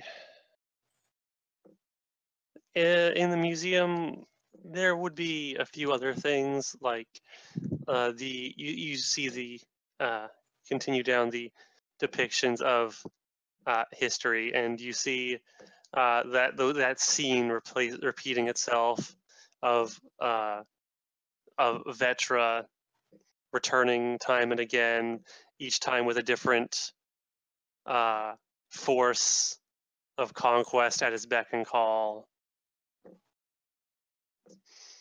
And each time the defenders are a little bit different.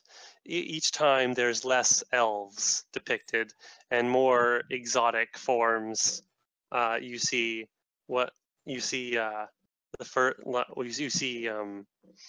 like cat folk in one. You see humans, but they're much too big to be humans. You see what else? Well,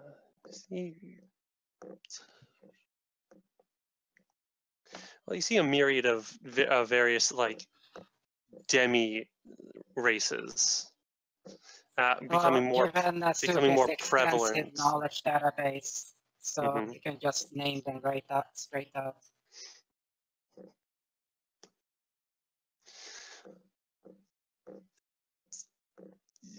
Well,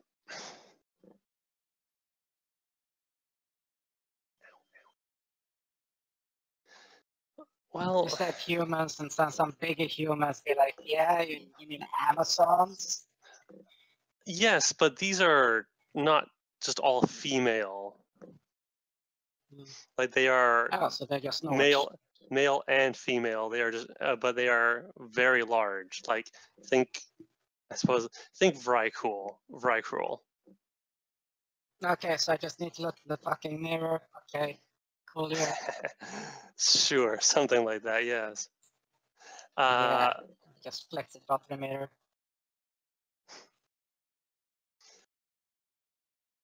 Various fey creatures, fairies, and satyrs and fauns, and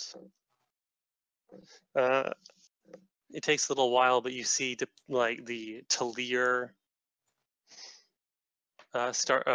in occasional paintings or sculptures.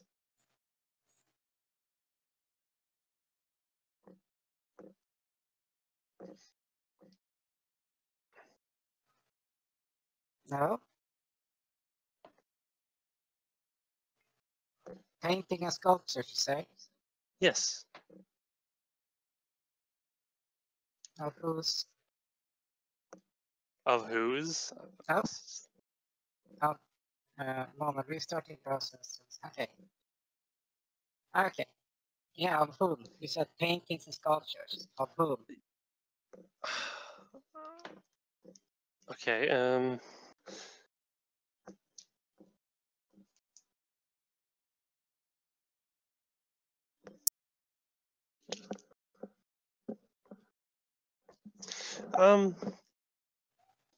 well, you see, there is, yeah, there's a section of like marble statues that have been that each seems to be depicting a member of a different race. And sometimes each one is a figure of notability from them. Sometimes, like you see one of the elven ones is one Caristra, who seems to be depicted in a moment of like triumph, holding a sword. Well, seems to be clutching a bladed staff and is lifting it high in the air. You see what looks like one of them is of a sitting dragon. You see a pair of like one is of a pair of fae, like a faun and a satyr together. There is a fairy.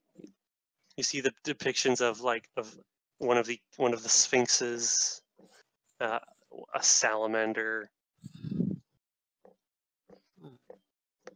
Interesting. Memorize what a painting looks like, memorize the name, and memorize the date it was made. Well, those are statues, but yeah.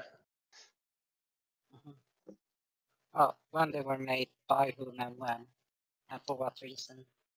Sure.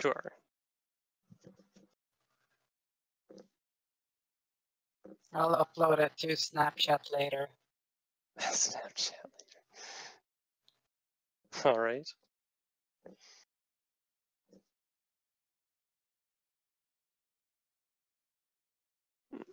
Yeah, interesting. So we're nearing the end of the exhibitions.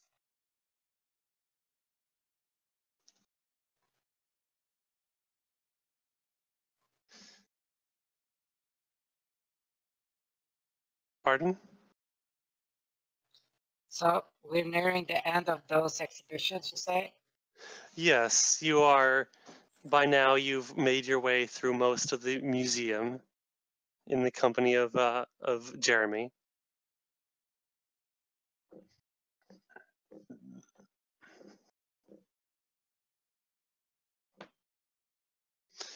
Let's see. Oh, I guess there is one thing. In the hall that depicts all of this myriad of demi races that have been depicted in marble statues, you see that this is this wing, or this section of the displays is dedicated and donated by was donated in the dedication of a one Haskard Mortensen. Huh. Interesting. And to his great works that have enriched society by bringing new life.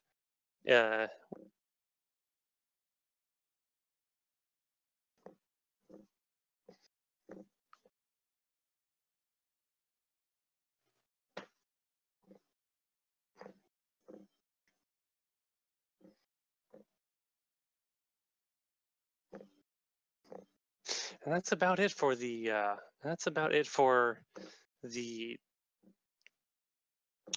museum.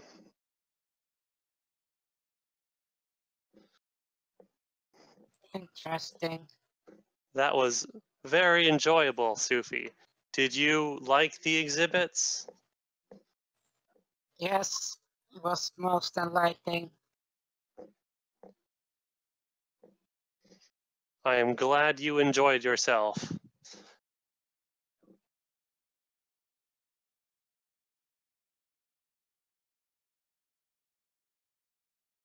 Looks around and looks down at the street. By the way, can I see if the street, how is it? This like a well lit street, or is it like, you know, classical? What's it called, steampunk streets without, you know, excessive lighting? You know, like, what was I mean, there are lamps. lampposts. There are lampposts, yeah. That's what's...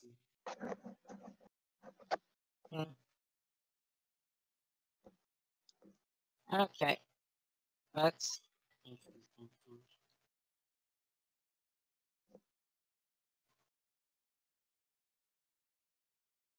Well, and nighttime is usually the best time for getting mud.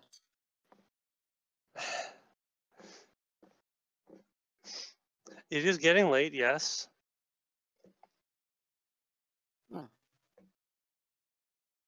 Looks around, looks down at the street, lifts her foot. Huh. It seems that there's no automated sweepers. Or a sweeper at all.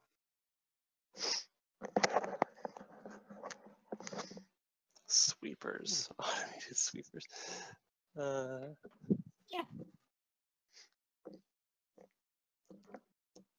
That would ruin most everything. So she turns to Jeremy and said, hold on a moment. And just places a hand on him. Just feels, and then overland flight.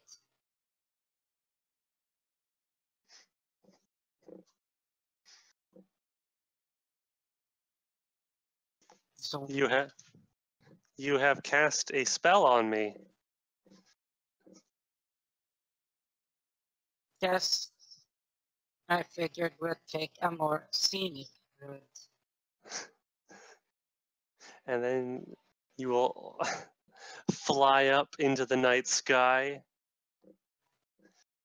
and watch the. Indeed.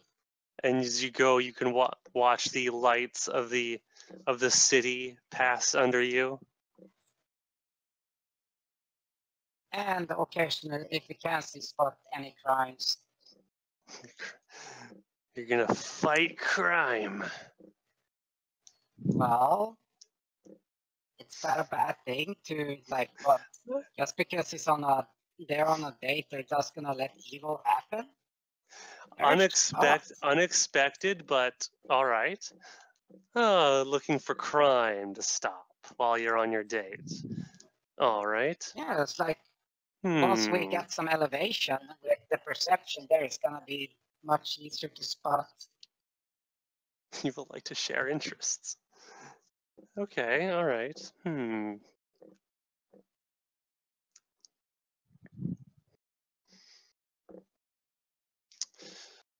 And you have a you have like superhuman perception, essentially. So, Radar.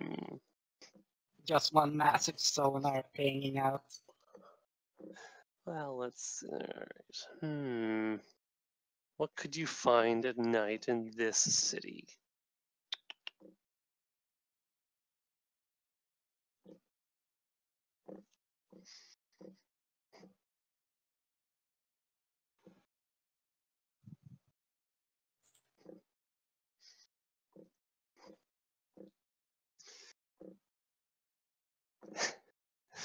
No, not that. That wouldn't be a problem. Okay.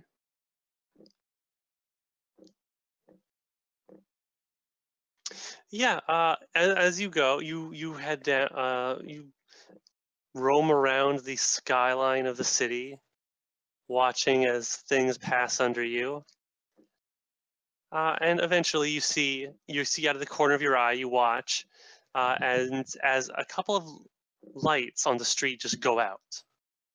Like a few of the lampposts are just gone, have shut down suddenly, and it draws your attention. Something strange, something suspicious has happened to the illumination in one of the areas. Mention that strange. These are supposed to be constant, yet two lampposts just went out. That is odd, perhaps. The lamps are designed to run all night. Perhaps there was a malfunction, and as you watch it, another one goes out.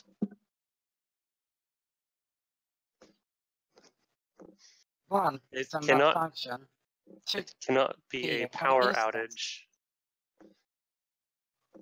There cannot be a power disruption. Otherwise, the entire street would go dark.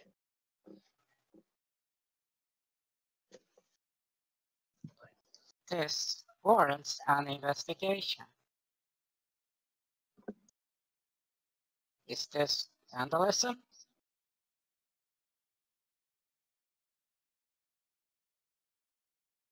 Or destruction of public property. At the mention of vandalism or destruction of public property, you can feel like a vibration run through his hand that is holding yours, and you see like the his eyes just kind of like seem to glow with a Just like this core is activated.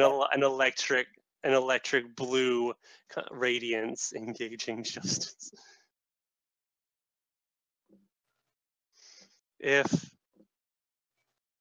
I do not wish to disrupt our date, Sophie, but if it is not too much trouble, I would like to investigate this potential breach of justice. It would seem that there is justice to be done. I would more than be happy to see it be done. Let's go. He will veer off in that direction then, although he seems to look at himself. I am without my badge of office and weapon. Oh, do not worry. If you're in need of a weapon, I can supply you as an auxiliary weapon. That would be very kind of you.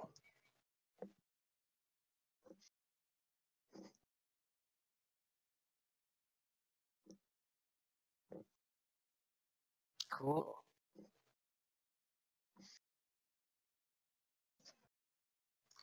Then let's go. All right.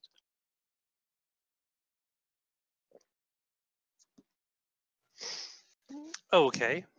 You fly over the area, and with your vision, your the dark vision that you have no problem making out what is going on in the street beneath you.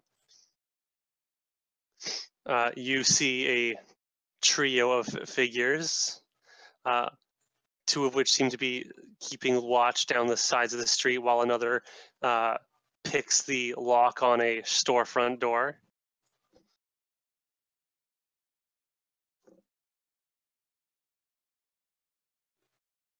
Okay, I messaged these. It seems to be the lights were caused to minimize the intrusion of burglary. These individuals are breaking the law.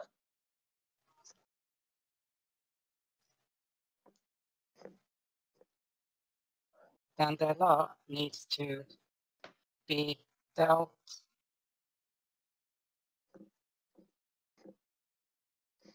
Will you provide me? Justice, but Will you provide me with a suitable weapon, Sophie?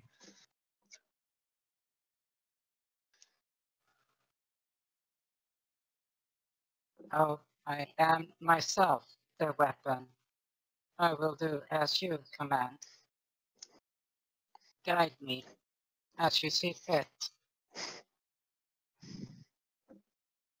We will show these ruffians the meaning of justice, and then he will just dive down from the sky. As you go, you see that he isn't entirely unarmed.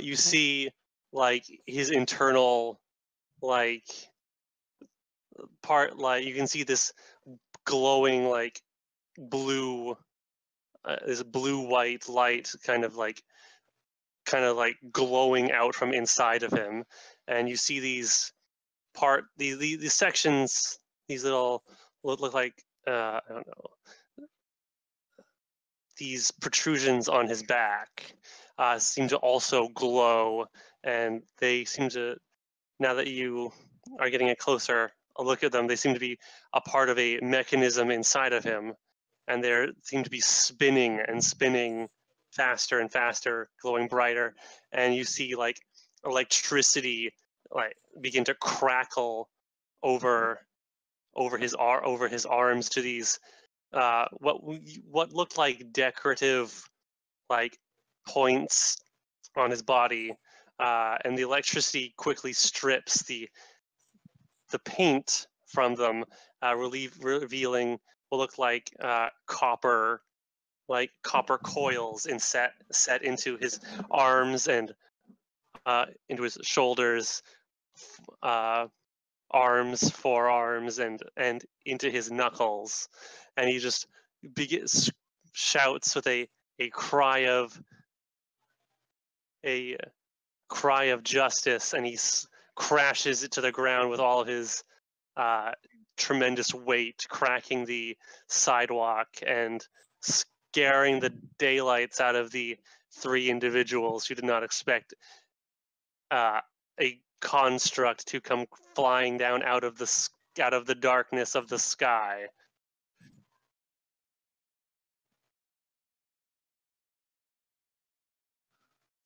His shirt open as he advances. The individuals like just cry in alarm as they pick themselves up off the ground, and they just see like the crackling electricity. You thieves are attempting to break and enter a private residence. This is against the law, and you will be punished for your transgressions. Just flying up right behind Sophie's hovering behind behind Jeremy, floating, their arms extended, but started to charge up in case anyone tries anything. One of them they look at each other. You said there wasn't going to be a patrol down this street right now. Where did these two come from? I don't know. That one doesn't even look like a guard. He doesn't have any. He's painted up in some kind of custom job. And they like look at each other. Do we run? Do we bail right now? They seem to like one of them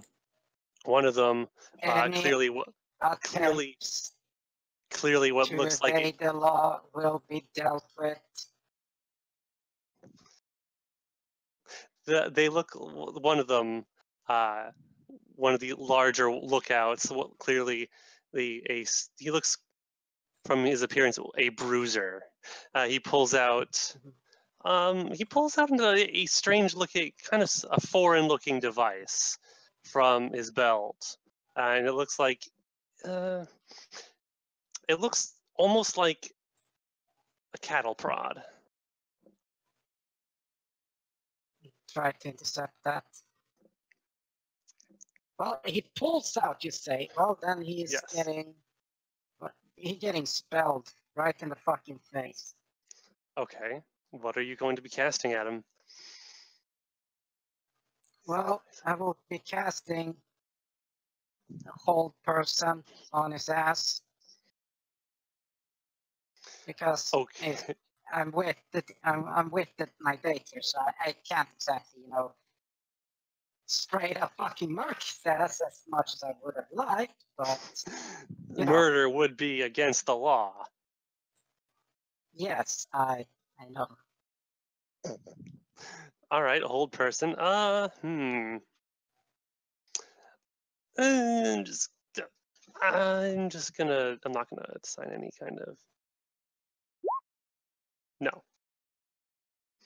He looks like he's going to take a step towards Jeremy, but with this device, but he freezes in place as you cast your spell at him. Nanite restraining activated. Oh shit! That one's a wizard. off. We got some vigilantes or adventurers. I don't care. This isn't worth it. Let's fuck it, bail. And they just like look at the guy who got frozen, and they just bolt in different directions. They hightail it. Well, they can't really hightail. Jeremy, if you go for one, I will go for the other. Go right, I go left. Okay. You hear that deep hum, like just accelerate into a much higher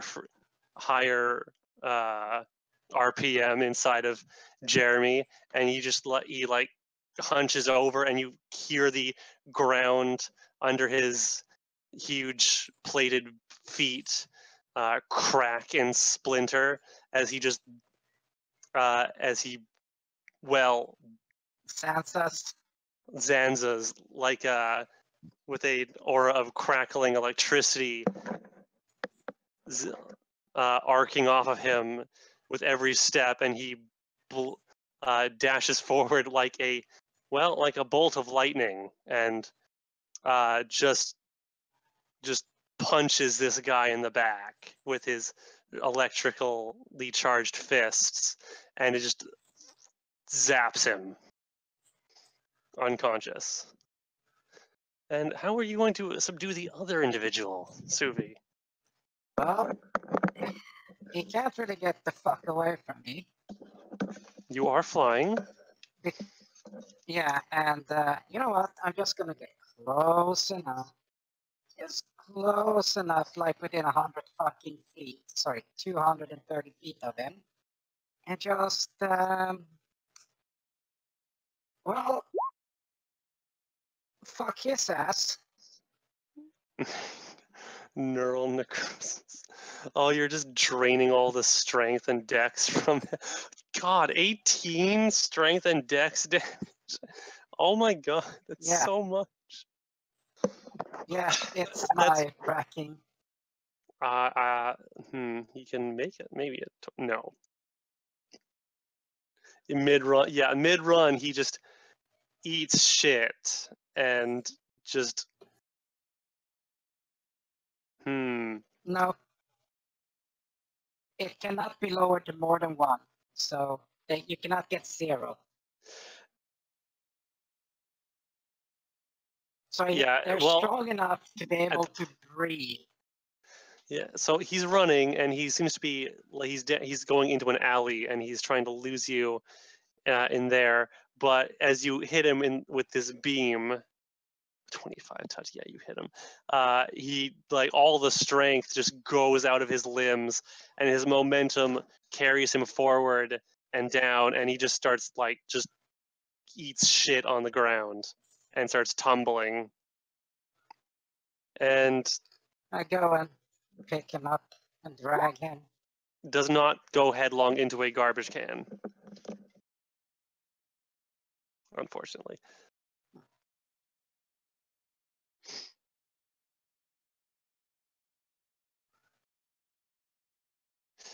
All right, so you pick him up, and Jeremy will grab the one that he just tased, and will carry him over to the other guy who is still frozen in place. Actually, just drop this guy. Yeah, frozen in place. Into a nice corner. Sadly, I do not have any restraints on me at this time. We could carry them. Do not? I was not prepared to. A bit. Reaches into her bag. Gets out shackles, like manacles. Masterwork manacles. Master. Yeah, I bought them. Yeah, you buy that shit like a level fucking shit. Because they cost nothing, and you toss them into a bag, you leave them there forever. Until you need them. Yeah. Do you have Like they don't take anything. They don't. how many sets do you Master have? of Manacles. 4. Okay. Okay. Well, yeah, you can handcuff these guys, and Jeremy will pick them, will hoist a couple of them over his shoulders. Just hold the cattle prod looking thing and see. Just like, I wonder what this is. Let's see. Tries to activate it.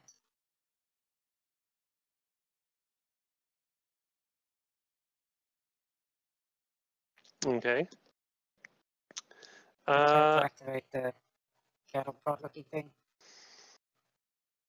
Okay. Well, it's not hard to figure out. It's a simply designed, but you being this close to it, you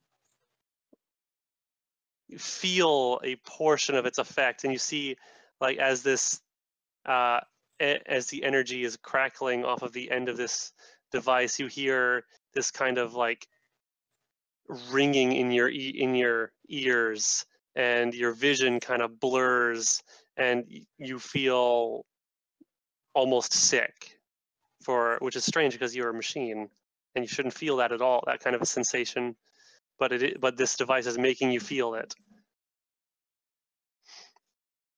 In. Be Shakes her head. Interesting.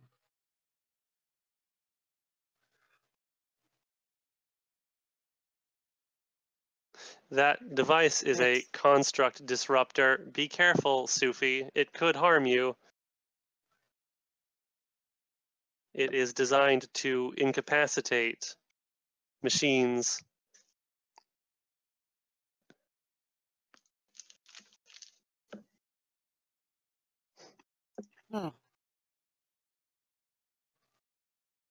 It seems I need to study this device.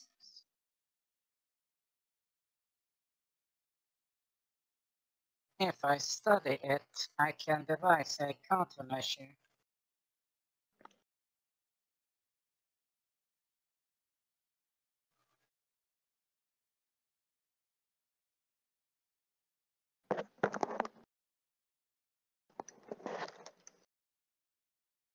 But now justice has been served. Yes. It should be.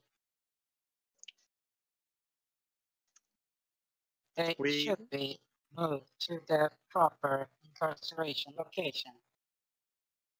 If you do not mind, we can bring them back to the guard station and put them in lockup until the morning. We can file a report while we are there. We could. Or, he seems to think for a moment, I am not on duty right now.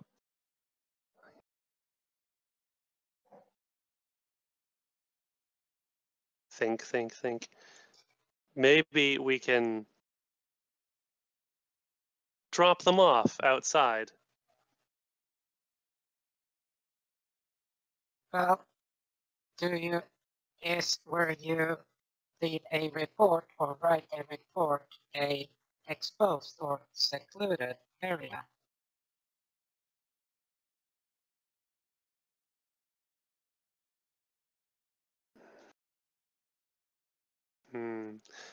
I should follow proper procedures.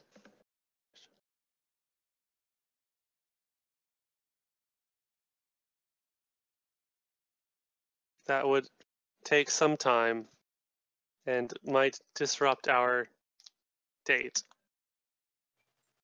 Well, it's not work if it's done in enjoyable company, is it not?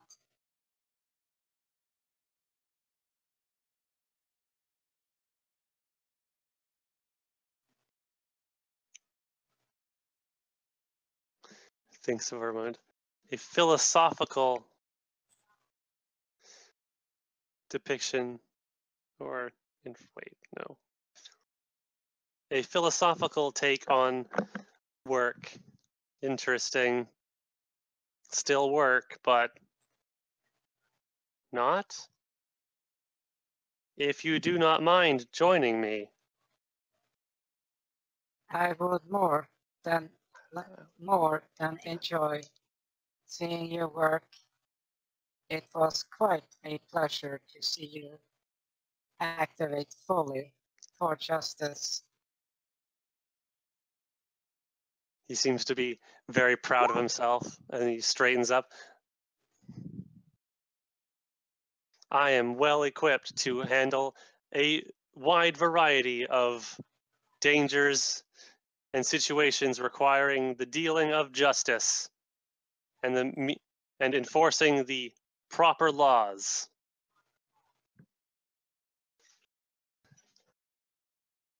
Indeed, you were quite splendid in your actions.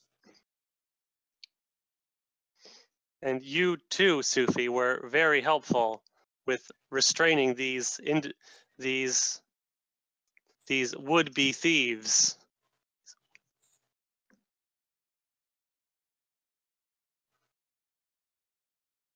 Were it not for you, their activities would have gone unnoticed. I have excellent detection methods, both ocular and auditory. My senses are much, much, much sharper than any non-deity entity.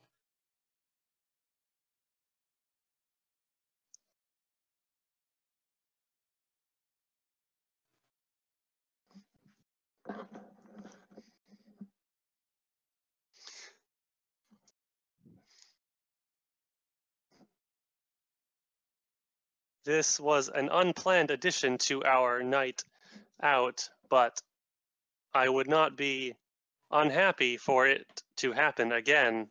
This was enjoyable. Indeed, it was. Now, procedures have to be followed. Shall Correct. we?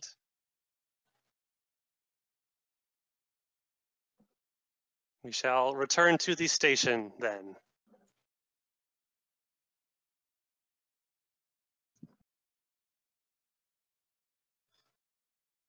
Lead the way. Let's see.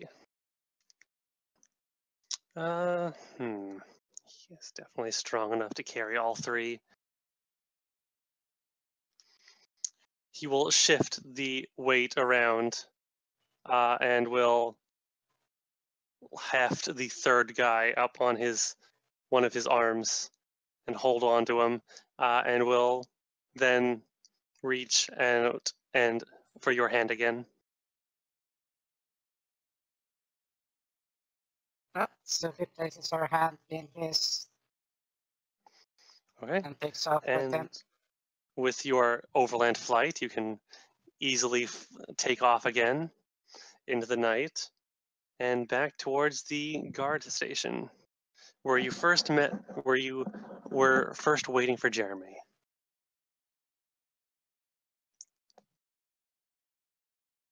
Awesome. Okay.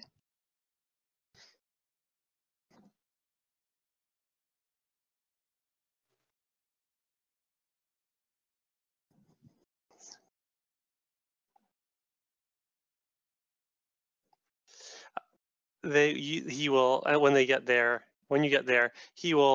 Jeremy will have to explain himself to his superior officers, and that you and he were just on a date when you came across these thieves, and it would not do, and that even though he was not on duty at the time, it was not right to simply allow them to continue their misbehaviors. And while it was not quite protocol for him to handle things off duty, they will take the 3 and we'll just leave the matter. We'll leave the matter at that, as long as the proper paperwork is filed, which Yeah, which that was my will be question. started on. Yes. Where is he filing the paperwork?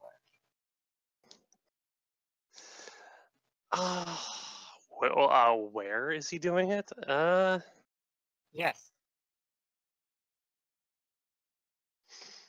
Well, Jeremy does not have an office. No, he's much too large for that. I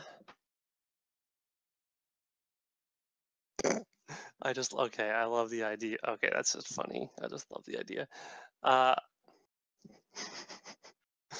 like the idea of Jeremy having a desk of his own, but he doesn't. He's much too large for it, and he has to hunch over it. And there's no chair because he's simply too large. He could use one of the back rooms or anything like that. Yeah.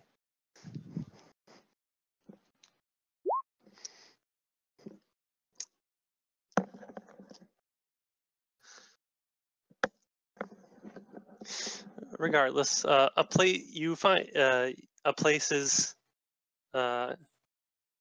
desk. A desk is found and paperwork is provided and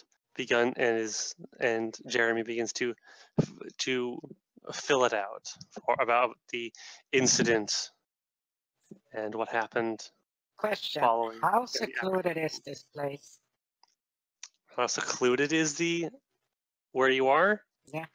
I mean, it's late. There aren't as many officers there, but there are a few, but they seem to be going about their business.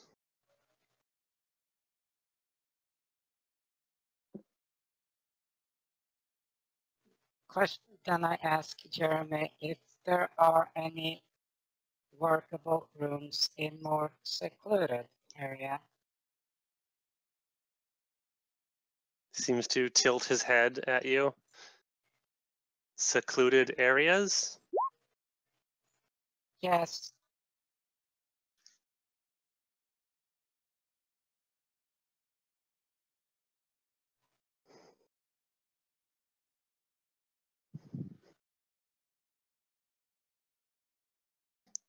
Thinks about it.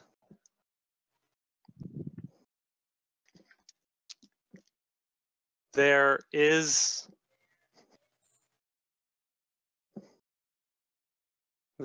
a training area further into the station. At this time of night, it is unoccupied and likely will be for some time.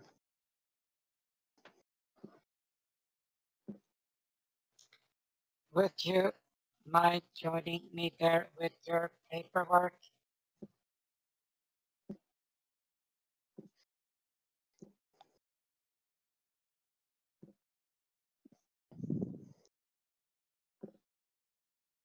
That is not how things are usually done, but for you, sure.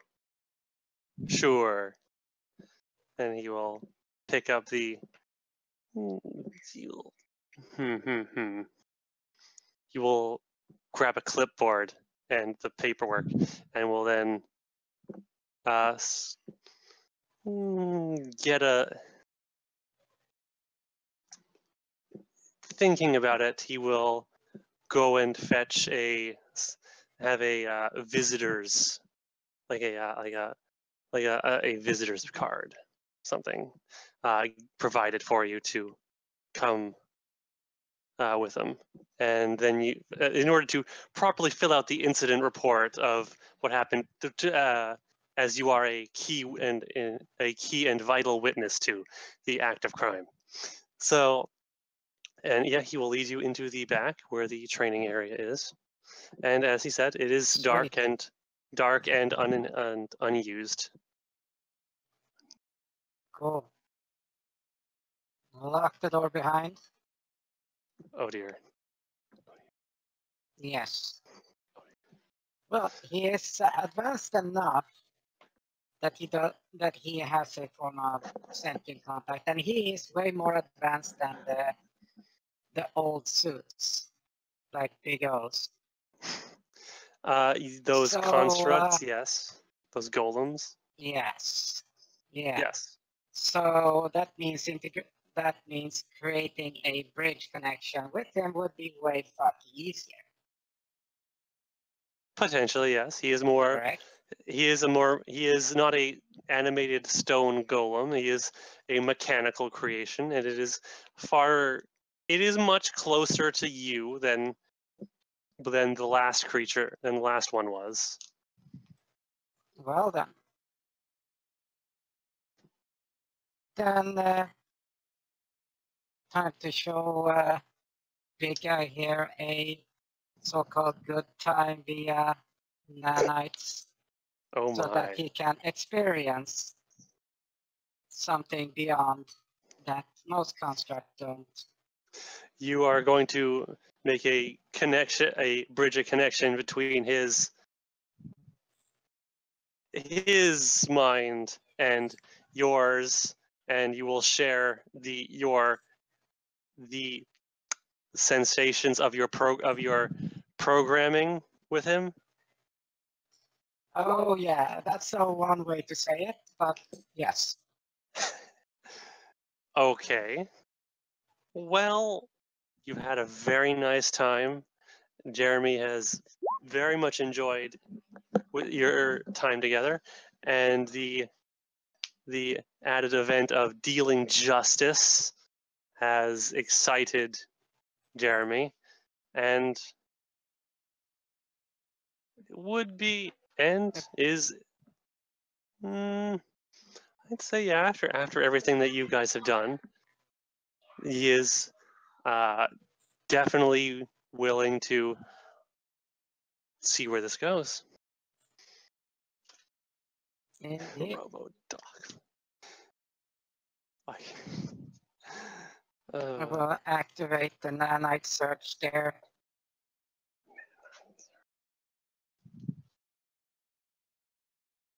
Okay, to and form yeah, the connection there. he is a much more It's gonna be a advanced. hot, steamy rope. There's gonna be some hot fucking robot bonking going on in that fucking room there.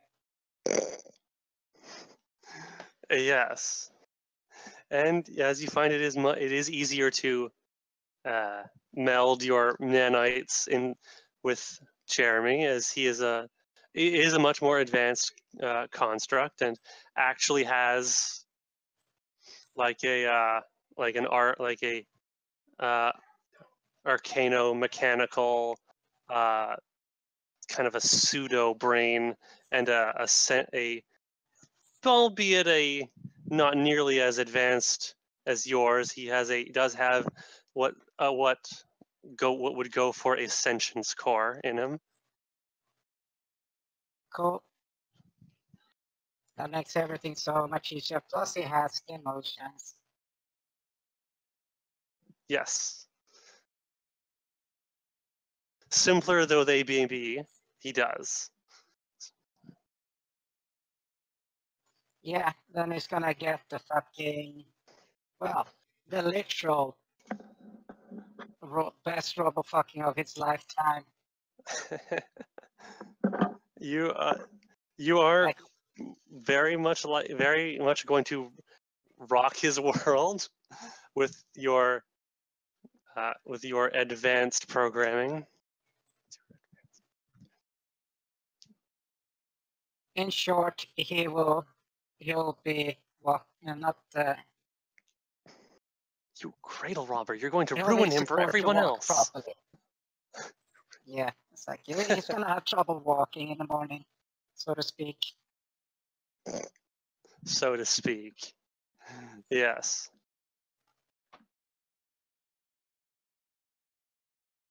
They wake up in the morning and Jeremy's just sprawled out and they wake him up. Jeremy, what the heck are you doing out here? Who is this? Like, he just groggily wakes up. I have had the best night of my life.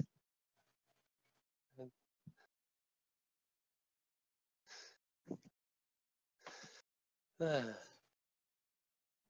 Tazran. Oh, really? Isn't that like pot calling the kettle black right there? Dirty girl. It is clearly Indeed. Taz knows what the he date. is. Clearly, the date was in robot time, so they were actually spending a much more time together than a normal relationship. They're practically married already. Indeed. Indeed, it's like you guys are counting like, oh man, a whole day. You'd be like, yeah, you know how many microseconds there are in a day? Jeez. There's literally 1,000 per second.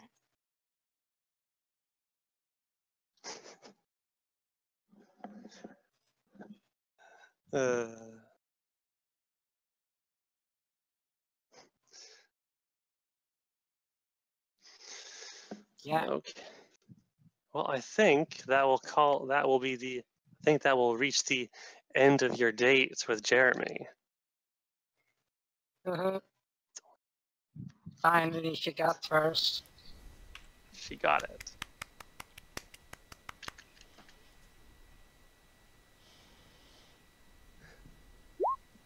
Everyone else got their stuff, so it's just It's taken you like 80-something sessions, but we finally got Sophie laid. Excellent. Yeah, I know. It took fuck-ass forever. Finally found a machine. There was a chance of big for big like gigabot, but at the didn't pan out, unfortunately. Didn't spend enough time. No. Sadness.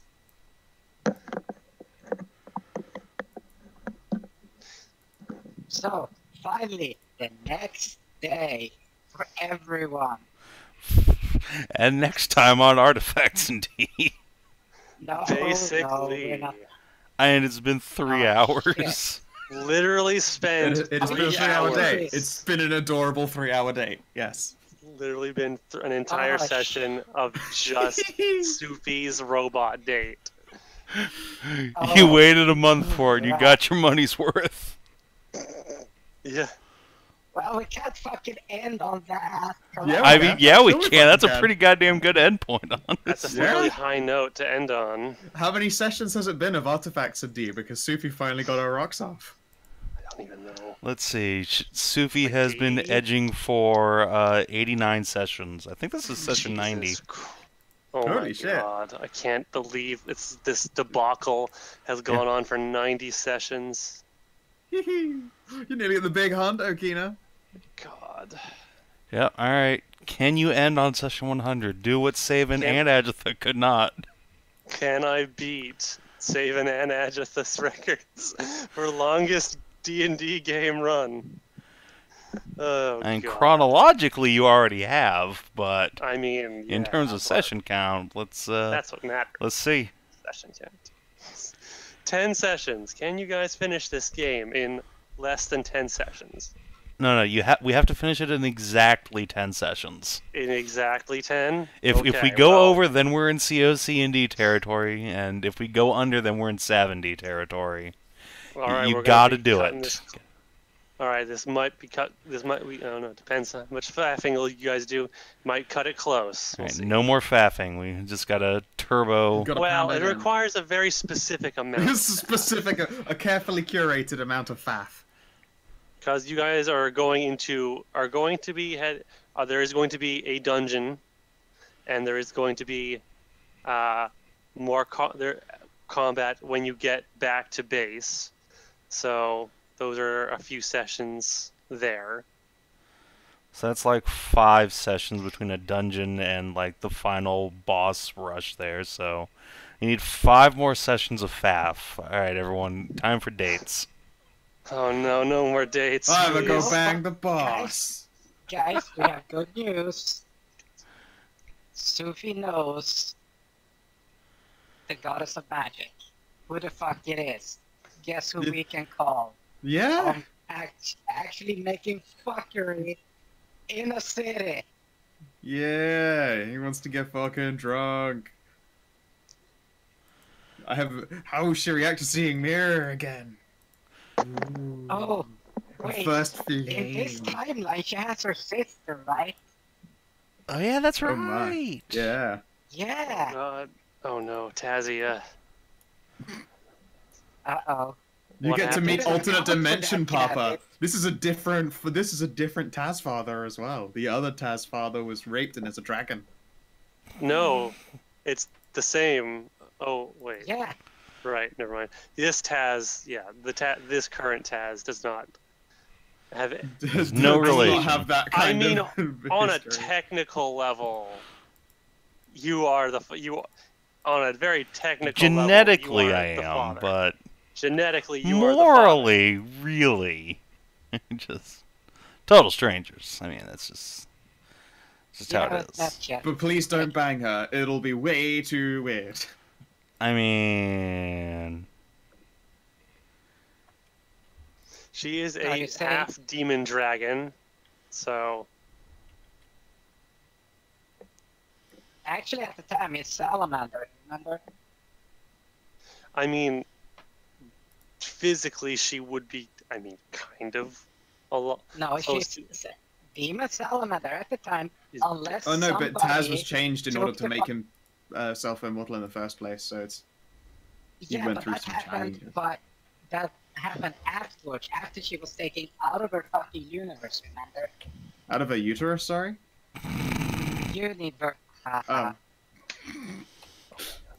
Her universe doesn't exist, remember? It was the whole demon dimension. all right. So, So, we saved Traitor Taz from there. goddamn. Old Taz, sorry. Let's take Old Taz. And he went back. Taz and, Prime. Yeah, Taz Prime. And he became the dragon. The thing is, he is her father. You are not the father! Damn it! Fuck! Yay. Yeah, but You this gotta do the Taz test. hasn't gotten to that point, so technically, this fuckboy is not her dad.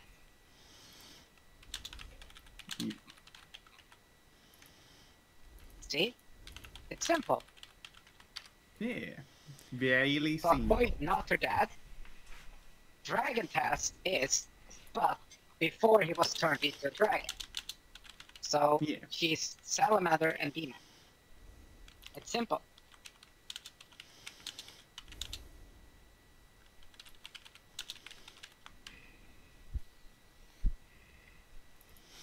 All right. Well, thank you guys for watching stream. Guess we'll see you tomorrow for 2 sessions. So yeah, have a good one, everybody. Latest, beaches.